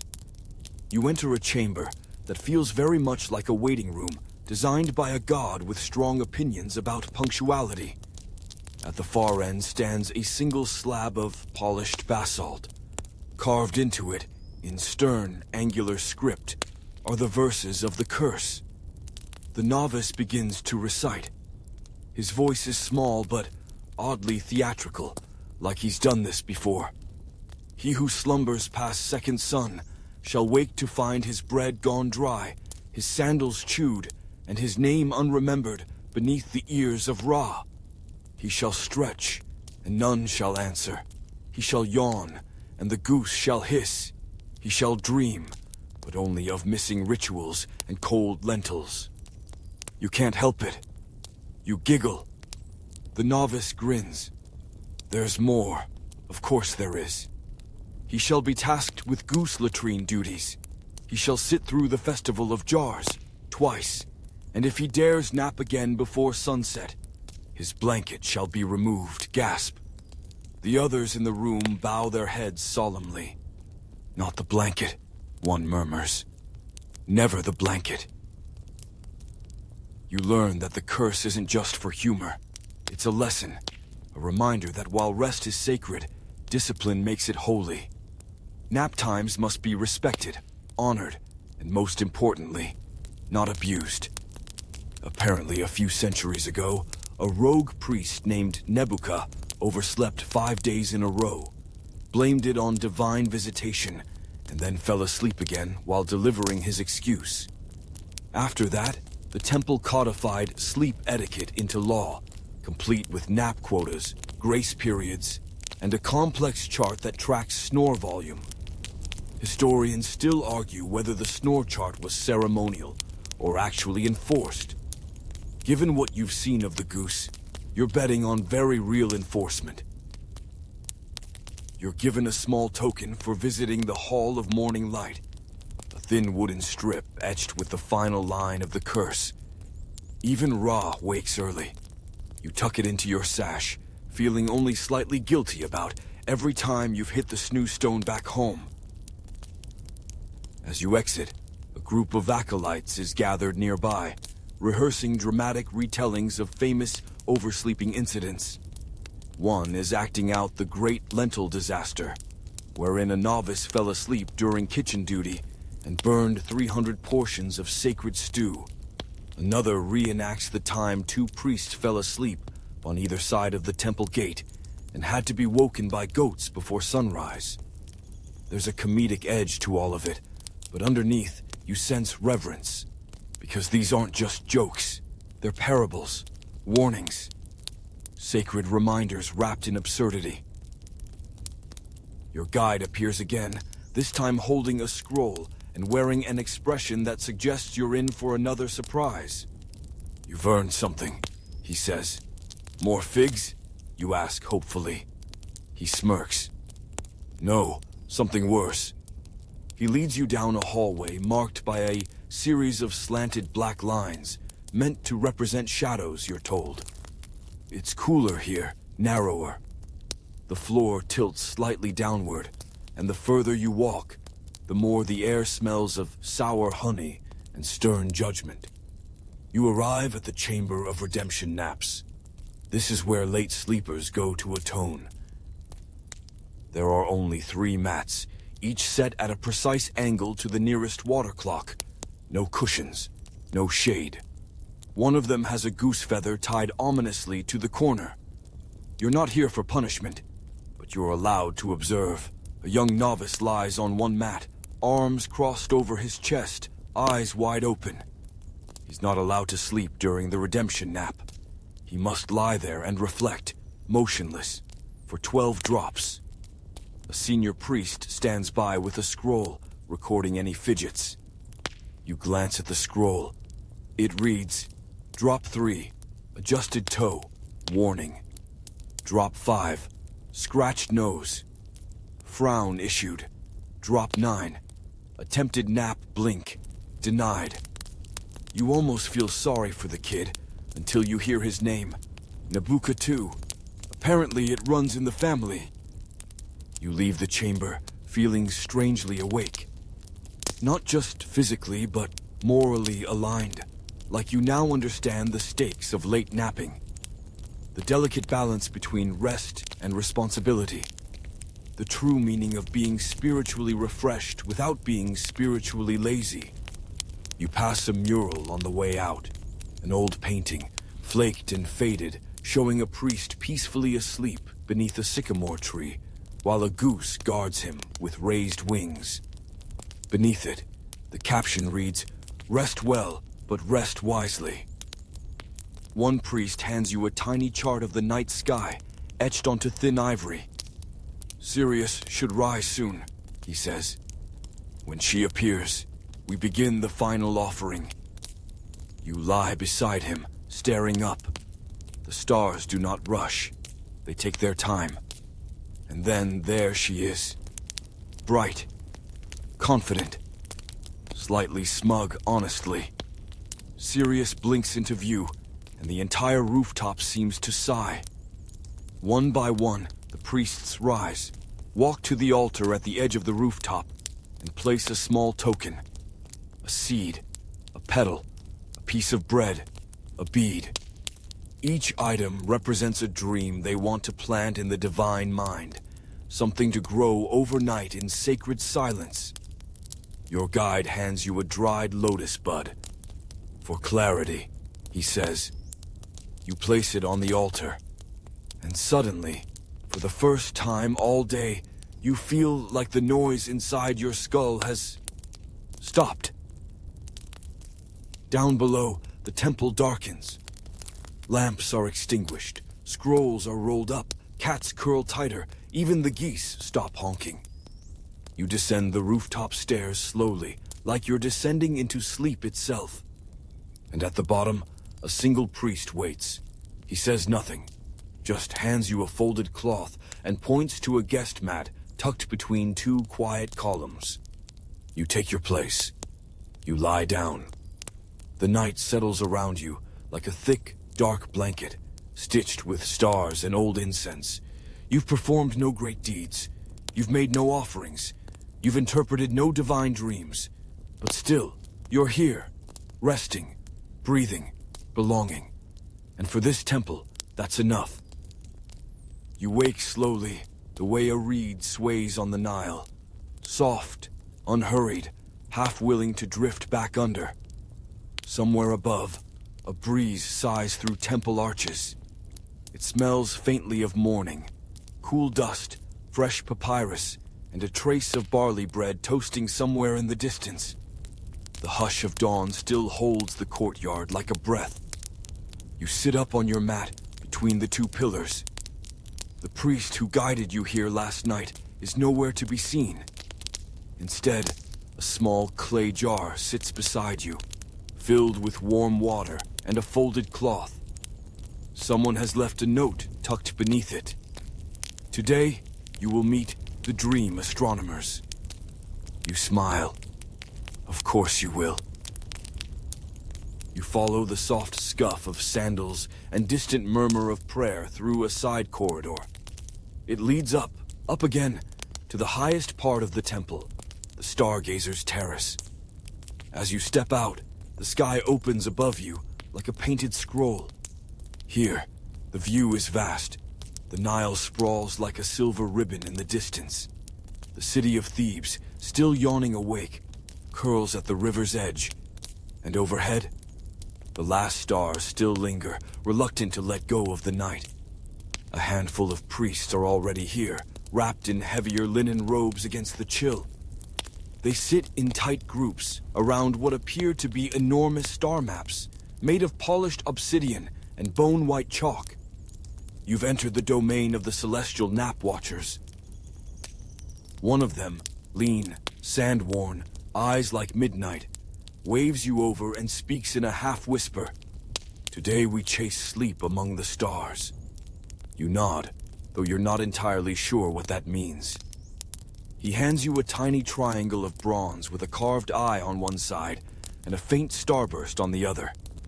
This is your nap token, he says. You'll need it for alignment. Okay. You take your place on a mat facing east. Around you, others are settling in. But they're not lying flat. Not yet. Instead, they angle themselves just so, arms folded, gazes locked upward toward a particular star. Serious, again. Always serious. You're told that naps taken during specific celestial alignments are believed to carry divine clarity. To sleep while Sirius rises, your guide says, is to borrow the gaze of the gods. There's an entire chart for this, star sleep matching. You glance at a scroll and read, Orion plus shallow breath yield memory dreams. Polaris plus right-facing nap equals prophetic symbols.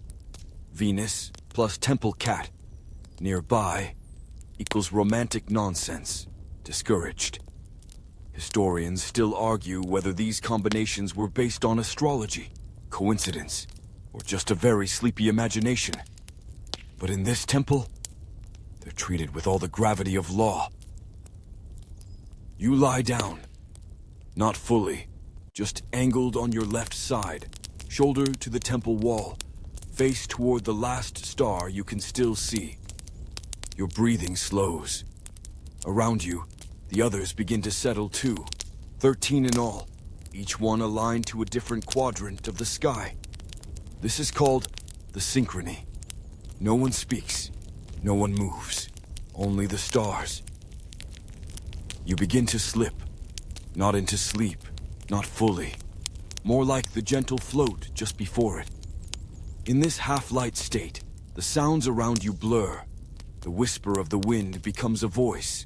The brush of your robe feels like water.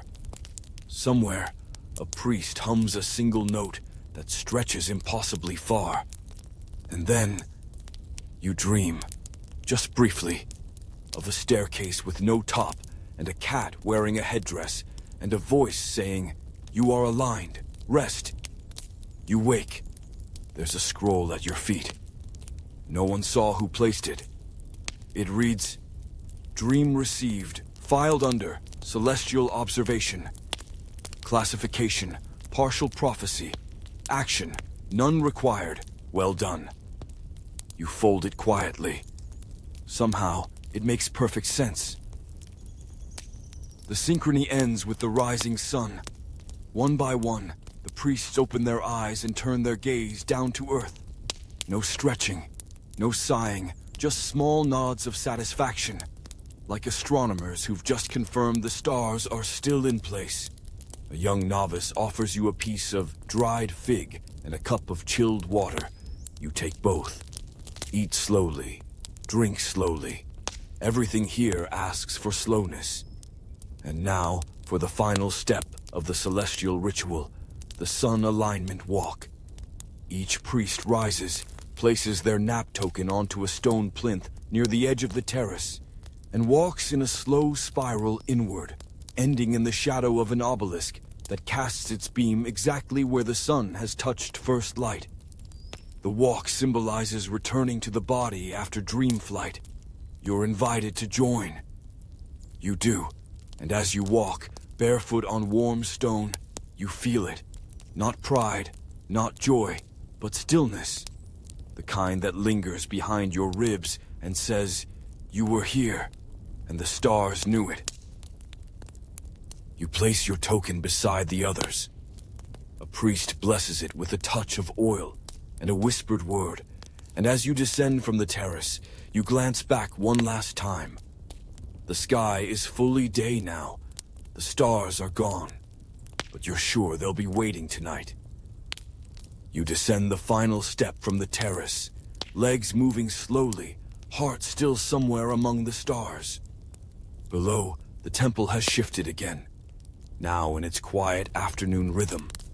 Shadows are tucked neatly against walls, cats sleep with their legs in the air, and someone nearby is singing very softly about fish and sandals.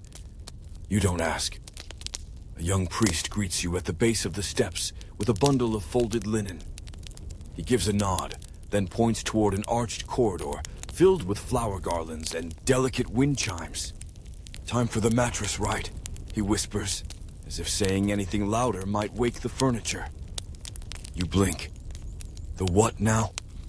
He smiles like someone who's spent a great deal of time not explaining things. "Come. It is the most luxurious part of priesthood, provided you pass inspection." That doesn't sound ominous at all. The corridor opens into a broad, sun-warmed chamber, walls painted with gently curving reeds and softly glowing stars. The air is scented with lavender, crushed mint, and something faintly nutty. In the center of the room lie 6 sleeping mats, each different. One is made of papyrus and date fiber braiding. Another is stuffed with reeds. One has been layered with lotus petals and honey-dried flax. And near the end, under a small dome of flickering lamplight, is the holy mattress itself. It glows, not literally, but in that way sacred things glow when people believe in them hard enough. You're introduced to the mattress master, a priest whose sole responsibility is maintaining the temple's bedding. He wears a robe 2 shades paler than the others, his sleeves embroidered with tiny stitched feathers. His hands, impossibly soft. He welcomes you with a bow and immediately begins his lecture. In this temple, rest is ritual, and comfort is a spiritual conduit. A crumpled mat means a wrinkled prayer. An uneven stuffing, a crooked dream. He holds up a measuring stick. Our goal, divine evenness. You nod solemnly, despite knowing you'll never look at your own bed the same way again. He begins the sacred fluffing ceremony. It's exactly what it sounds like. Acolytes kneel beside each mattress and begin gently lifting, patting, and rotating the stuffing with wooden rods carved from tamarisk. Each motion is paired with a whispered phrase, blessings for restful thoughts, for quiet breath, for dreams without interruption. The master tests each one by placing a tiny alabaster goose figurine in the center of the mat. If it remains upright, the balance is considered blessed. If it tips, more fluffing, and sometimes a stern look. You're allowed to test each mat. The first is a bit stiff, like sleeping on a woven basket. The second smells faintly of soup. Not unpleasant, just soup. The third, soft as a cloud, and beneath the layers, someone has tucked sprigs of dried chamomile and a single carved star charm. You lie down and exhale without meaning to. Even your eyelids feel heavier. Even your knees stop complaining. This one, the master says, was once favored by the dream interpreters. The best visions come when hips are aligned and the mat breathes with you. You don't know what that means, but you believe it instantly. He invites you to lie still while a novice brushes your shoulders with a feather fan and offers a small satchel of dream herbs to place under the mat. Blue lotus, dried fennel, and a pinch of ground periwinkle. You'll see rivers, he murmurs, or perhaps flying fish. Great. You close your eyes and try to settle, but not fall asleep. This is just a test nap. To qualify, you must remain in a liminal state for precisely 12 drops of the clepsydra, not slipping fully into sleep, but drifting near enough for visions to kiss the edge of your mind. You do your best, and right at the 9th drop, you think you see it. A temple. Not this one. Another. Older. Brighter. Filled with priests made of light and star and soft reeds, offering dreams to a falcon with human eyes. Then it's gone. You sit up. The master nods approvingly. You left, but you came back. That is enough. You're handed a small rolled linen tag, your mattress token. It reads, approved for moderate softness, aligned spine, compliant breath, and open mind. Duration, one starlit nap. You tuck it into your sash like a certificate from a very fancy sleep academy. Before leaving, you're shown one last mat. It is the oldest in the temple. Tucked in a shadowed alcove, protected by a curtain woven with gold thread, it is said to be made of woven linen from the funeral robes of 5 high priests flax harvested under a full moon and the sleep crumbs of the gods. You're told no one lies on it. They simply sit beside it when they've forgotten how to rest. It reminds the body what stillness feels like, says the master, brushing a speck of dust from its edge. You sit beside it. And yes, you feel it too. Like the whisper of sleep brushing your ears, saying, don't worry, I remember you. When you leave the chamber, the linen tag rustles faintly in your pocket, as if to say, good nap, good journey, come back soon. And you think, you will. Because if there is anywhere in the world where sleep is treated as sacred, spiritual, and just the tiniest bit silly, it's here. And you're starting to understand why. By now, the temple feels less like a place and more like a rhythm. You move through it like part of a song. Slow, quiet, full of rests. Every corridor sighs, every column waits. Even the birds seem to flap their wings in time with the sacred hush. Your next guide is a boy, 12, maybe 13, barefoot, carrying a scroll tied with frayed reed twine and chewing what appears to be a dried fig with the intensity of someone conducting serious theological reflection. You're going to the novice quarters, he says between bites. It's where we learn about grown-up naps. You raise an eyebrow. There are child naps and grown-up naps?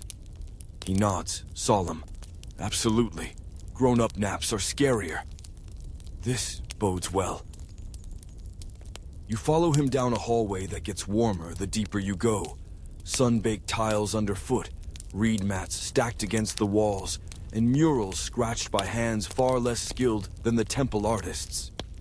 Stick figure gods, a goose with a cape, a cat on a throne labeled Queen of Sleep.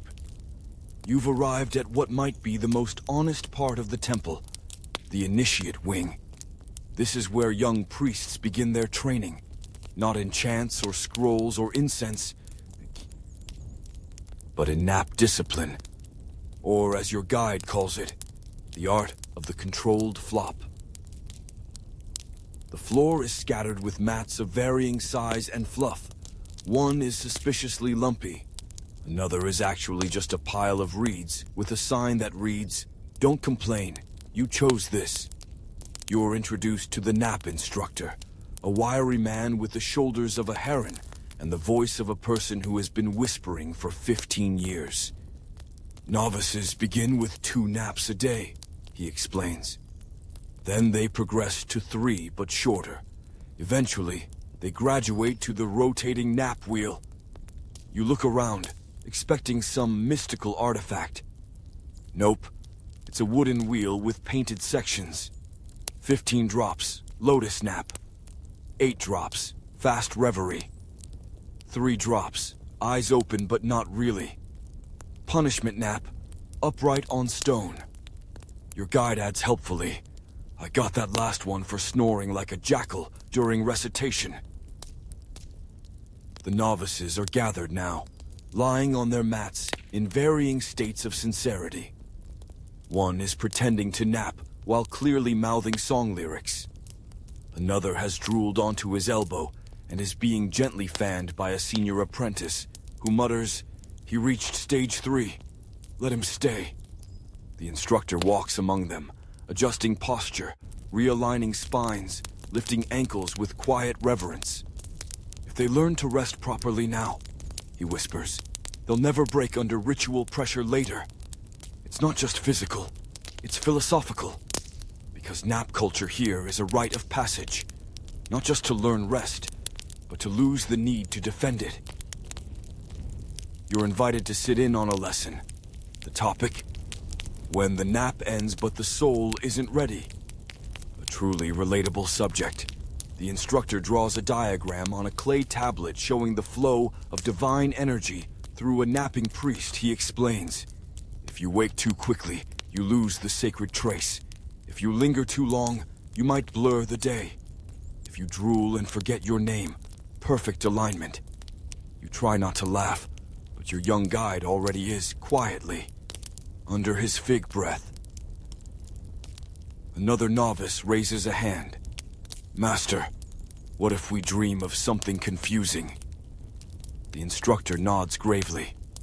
"Then you write it down, and we assign a goose to interpret it." Everyone nods like this is completely normal.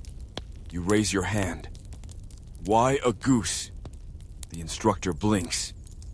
"Because cats don't care, and crocodiles lie." "Fair." You're given a scroll titled The 12 Nap Transgressions. It includes gems like napping before cleansing, sleeping on sacred scrolls, snoring loud enough to wake a statue, sleep gossip, stealing someone else's dream herbs, dreaming about forbidden fruit, especially pineapples, claiming a prophetic vision every single day, dropping the clepsydra, being late to nap, being early to nap, dreaming you already napped. Denying naps are necessary, punishable by lecture. The instructor adds a 13th unofficial rule: never nap angry. The gods can smell it. You sit with the novices during their last nap of the cycle, the 5th stillness. It's a quiet, 15-drop nap where everyone must lie exactly parallel, heads to the east wall, eyes closed, hearts open. Before it begins, they chant a short rhyme.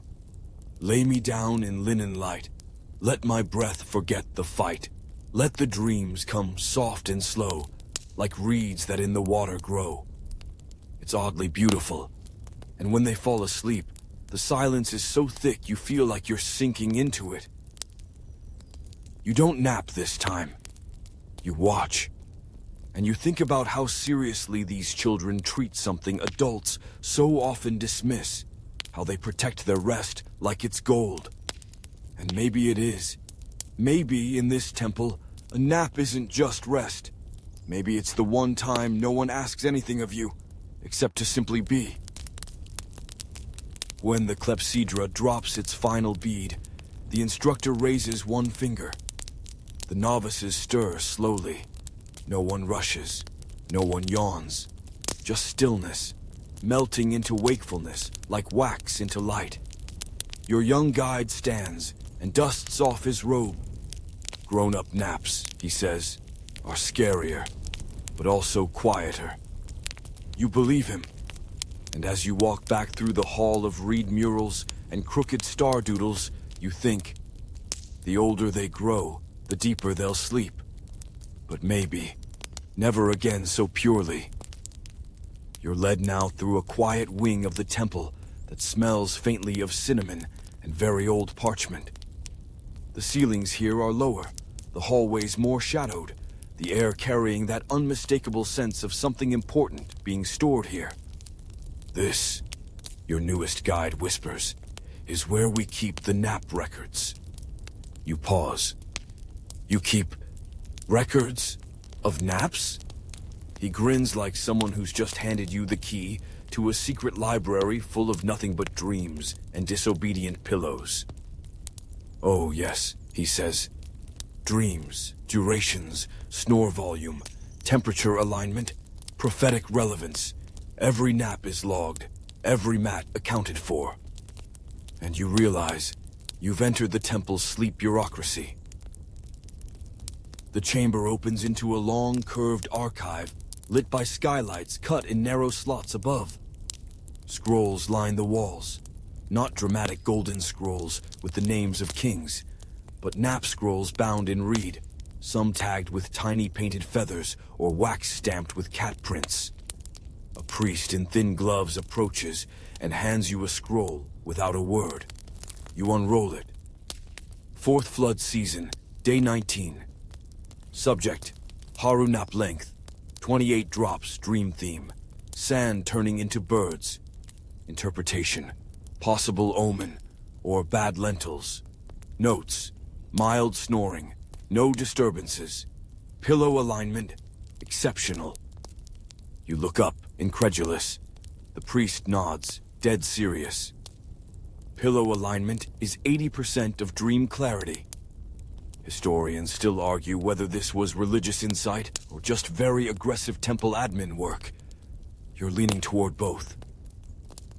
The temple's chief recorder of rest appears now, carrying a scribe's pallet and wearing a necklace shaped like a closed eye wrapped in reeds. He explains the process. Each priest's naps are tracked on rotating slates. Symbols denote posture, dream categories, and interruptions, e.g., goose interference. Any dream deemed noteworthy is copied 3 times and archived in separate vaults, one for spiritual review, one for festival planning, and one labeled emergency prophetic use only. Yes, they've used dreams to schedule festivals, and yes, there's an entire festival based on one priest dreaming that a goat sneezed into a flame and it turned blue. They called it the Day of Blue Fire and served cold lentils. You're led to a reading alcove with a low cushion and handed a set of scrolls called the Great Dozing Logs, records of priests who achieved legendary nap feats. One entry reads, Year 10, Priest Menret, napped for 96 drops uninterrupted during a thunderstorm, dreamt of the sun wearing sandals. Goose entered chamber and left undisturbed. Mat, slightly tilted, noted. Interpretation, solar contentment, high favor. Another scroll documents a competitive napping session in which 2 priests lay in a shadowed chamber for 3 straight cycles, neither stirring until both were declared winners and given honorary titles. Keepers of the quiet. You laugh out loud at that one. No one else laughs. This is a serious archive. The guide then shows you something rarer. A scroll marked with a red border and sealed with hardened beeswax. This, he says, is a classified nap infraction. You raise your eyebrows. He nods. Priest Senmut, Year 3 of the Red Flood. Faked sleep during dream rite. Was witnessed blinking repeatedly while claiming divine trance. Dream scribe recorded him mumbling shopping lists. Punishment, 1 full week of mattress weaving. Scroll copied, sealed, and stored with caution. You try not to giggle again. Shopping lists? You ask. Very detailed, the priest replies. Dates, barley, 3 different goose salves. Beyond the scrolls is a section with dream tablets. Small slabs of clay pressed with thumbprints, symbol markers, and short phrases. These were made by novices and visiting pilgrims, those who didn't yet have scribe privileges, but still wanted to log what they saw during temple rest. You scan a few, they read. Saw stars swim backward. Felt myself as stone. Cat told me to rest more. Cat was right. Slept with no dreams. It was enough. You're told this last one is considered the most spiritually advanced state. Dreamless peace, unbothered by visions, untouched by ego. It's sometimes called the silent nap. Before you leave, you're offered the chance to submit your own record. You're handed a reed stylus and a strip of fresh papyrus. The priest gestures to a writing surface made of polished ebony. You write slowly. Woke near stars. Dreamt of staircase and falcons. Was handed a flower. Didn't want to leave. Still don't. The priest nods solemnly. We'll archive that. He stamps it with a lotus seal and tucks it between scrolls labeled Guest Visionaries. There's a small shelf reserved just for those who pass through once, but leave part of themselves behind in sleep. It feels right. As you walk out of the archive, you pass a sign etched above the exit. What we dream is fleeting. What we rest into remains. You don't turn back. You don't need to. You've already left your dream behind. The sun is sinking now, casting long, slanted beams through the open corridors. The temple glows as if lit from within, its walls warmed, its shadows deepened. Somewhere behind you, a priest yawns politely. A cat stretches so luxuriously, it seems to melt across the stone. You're led into yet another chamber, but this one is different. It smells not of incense or herbs or river-washed stone, but of ink. The walls are lined with narrow tables, reed brushes, crushed pigments, and carefully stacked scrolls, each scroll tied with a different color thread. Red for dreams, blue for discipline, green for naps taken during rain, and yellow for infraction scrolls. You've entered the Hall of Strategic Dozing, or, as your guide explains with a small grin, the Naplomacy Department. Here, he says, is where sleep meets politics. You blink. You mean dreams that influence leaders? He shakes his head. Not quite. This is more the management of rest, the hidden architecture of who naps, when, and near whom. You raise an eyebrow. He continues. You think everyone just lies down wherever they want? You nod. He sighs. Amateur. He leads you to a large wall chart, an absurdly detailed nap placement grid. It's divided by role, rank, sleep cycle, moon phase, and proximity to snores of influence. Apparently, some priests are considered spiritually loud sleepers, not in volume, but in presence. Lying next to them is said to enhance the depth and quality of one's nap. They're called anchor dreamers. They sleep at the center of rooms. Others orbit them like sleepy moons. One small scribble reads, "Avoid placing novice Teti near Anchor Imhotep. Last time, excessive drool, strange muttering, knocked over sacred ink pot. Teddy has not been forgiven. Another scroll outlines nap diplomacy protocols, guidelines for resolving disputes related to nap timing, duration overflows, or inappropriate snoring posture. There are rules like, if one priest's snore causes another to awaken, compensation of fig loaf is required. Dream claiming priority belongs to the one who speaks first, unless the dream involves flying crocodiles, in which case a second witness is needed. It is forbidden to fake sleep during chore time unless your sandals are off and your breath is perfectly shallow. You try to hold in your laughter. You fail. But the work here isn't all jokes and scroll juggling. This department is responsible for balancing temple productivity with spiritual health. They calculate how many dreamers are needed per chamber, how many waking hours must pass between visions, how best to arrange mats so that no one's dreams interfere with anyone else's destiny. There's even a snore zone map that outlines where each priest may nap to prevent echo distortion during chant hours. In the margins, someone has doodled a tiny goose chasing a man labeled "chanted in his sleep" again. You're shown one of the oldest documents in the collection, the Master Scroll of Rotations. It dates back nearly 1,000 years. Faded, brittle, but still legible. It tracks every nap taken by a high priest named Jonifer, who apparently strategically napped his way out of several confrontations, one temple scandal, and at least 2 festival planning committees. Beside his name, scribbled in ancient red ink, knows when to vanish into slumber. A gift, a curse, a pillow thief. The scroll is sealed at the end with an imprint of his fingerprint, next to a tiny drawing of a sleeping face. You're handed a brush and offered a chance to add to the records. Strategic naps happen even among guests, the scribe explains. You think back.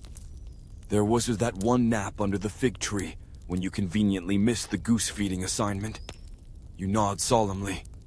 You write, "Fell asleep by the papyrus well, missed sweeping duty, dreamt of reeds turning into stairs, felt vaguely guilty, but also refreshed, not sorry." The scribe stamps it and files it under Tactical Incidents, Guest Class.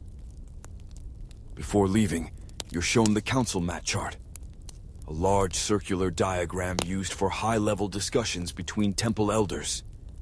Apparently, even where each elder naps during multi-day planning sessions can shift power balances. Snoring into someone else's sandal. Automatic loss of influence. One priest once gained 3 festival votes because he dreamt the solution before the problem was explained. This is what happens when a society really values naps. As you exit the Hall of Strategic Dozing, you pass a mural unlike any other. No gods, no falcons, just a circle of priests lying on mats, heads facing inward, hands resting on their chests. In the center, a single cat, eyes closed, tail flicking once. The inscription below reads, "Those who rest together, rise wiser." You stop, you breathe, you believe it. The temple is softer now, not quieter exactly, but gentler. The sandals scuff less, the chants trail off sooner. The cats, once active, now lounge with the wisdom of statues. Even the wind slows, as though catching its breath before nightfall. You're taken to the edge of the temple compound, where tall grasses sway beyond a low stone wall. In the distance, the Nile gleams like a sleepy serpent. You step through a narrow gate into what feels like another world. "You're welcome," says your guide, "to the festival grounds of wakefulness," which, naturally, is where they celebrate not sleeping. You blink. Wait, this temple, with all its nap scrolls and sleep ceremonies, has a festival where no one sleeps? The guide nods, eyes twinkling. Once a year, to honor the limits of sleep, and to remember why we don't live without it. It begins at sunset, and ends whenever everyone collapses. You step into the field just as preparations are wrapping up. There are braziers glowing with cedar chips, long mats laid out in a spiraling path, bowls of fruit, pitchers of barley tea, and a large painted goose statue wearing a crown made of date leaves. You've never seen anything so absurdly majestic. As the sun slips away behind the far dunes, a conch shell sounds, and the festival begins. You're handed a ribbon to wear, deep indigo with a tiny stitched star, and a clay token inscribed with the phrase, "I remain with open eyes." Your guide chuckles. That's until the 4th hour. After that, most people start blinking like frogs. You look around. There are priests of every rank and age here, some in full ceremonial dress, others barefoot and carrying cups of tea like battle gear. There's music, light clapping, someone gently playing a bone flute that sounds like a lullaby trying not to be one. The entire vibe is sleepy on purpose. Because that's the point. The Festival of Wakefulness is not about celebration. It's about resistance. About observing what happens when sleep is denied. The priests believe that pushing past natural tiredness lets the mind surface strange truths, like a river that only reveals its deepest stones when the moonlight hits just right. But it's not glamorous. You quickly realize this is not a party. It's a ritual of unraveling. By the 2nd hour, one priest is walking in tiny, perfect circles, mumbling something about the carpet being the answer. Another keeps laughing every time someone says goose. And an elder priest is staring deeply into a fig, as if awaiting instructions. You sit down beside a small fire and sip barley broth from a cracked cup. It's lukewarm. You hate how comforting it is. By the 3rd hour, things shift. The music grows softer. The lanterns dim. One priest lays his head on his own shoulder and starts muttering ancient riddles that may or may not involve cheese. Someone announces, "The stars have opinions," and everyone nods solemnly.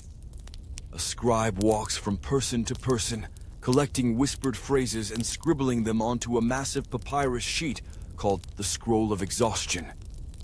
You sneak a glance. It includes, "The moon has a staircase. I miss my mat. I think the goose is judging me. Is this how the gods feel when we pray too long?" Eventually, the dream interpreter of the night shift appears. Not in robes, but in a simple cloak, carrying a bowl of crushed mint and a staff shaped like a sleeping eye. He speaks one sentence. You are now crossing into the realm of sleep without sleep. Everyone murmurs. Someone nearby bursts into quiet tears. You're not sure if it's awe, fatigue, or onion fumes from the midnight snack station. You're offered a choice. Stay awake until the 6th shadow, a poetic way of saying sunrise. Or retire to the Hall of Collapse, a chamber filled with warm mats, soft drums, and no judgment. You choose to stay a little longer, out of curiosity, maybe foolishness. The guide smiles. Most do. Once way. The final act of the festival is something called the Unseen Chase. It involves walking blindfolded in a slow circle while holding onto a strip of linen connected to a partner you can't see. The goal? To follow the rhythm without pulling too hard or drifting too far. It's a metaphor. Probably. Or just a very sleepy game. By the end of the 5th hour, only a few priests remain upright. The fire has dimmed. The goose statue has fallen over. Someone is snoring into a bowl of sesame crackers. You're guided, gently, finally, into the Hall of Collapse. The air there is cooler, the mats already occupied by bodies, curled like commas in sacred books. You lie down, your limbs heavy, your thoughts dust. And just before you fall asleep, a voice whispers, "Even the stars blink, so should you." You don't even get to nod. You're already gone. You wake into softness, not just of the mat beneath you, or the faint light streaming through the narrow window slits above, but of everything. The air, the footsteps, the world. It's not morning yet, not exactly, but it's close. That soft, sacred sliver of time before the temple stirs again. You lie still in the hall of collapse, surrounded by bodies curled in every possible sleeping configuration, from elegant lotus to blanket burrito. No one moves, not even the geese. You rise slowly, carefully, respectfully. A priest with sleep-swollen eyes and a cup of barley tea meets you at the door, nodding without words. He offers the tea. You accept. It's barely warm, slightly bitter, but somehow perfect for this moment.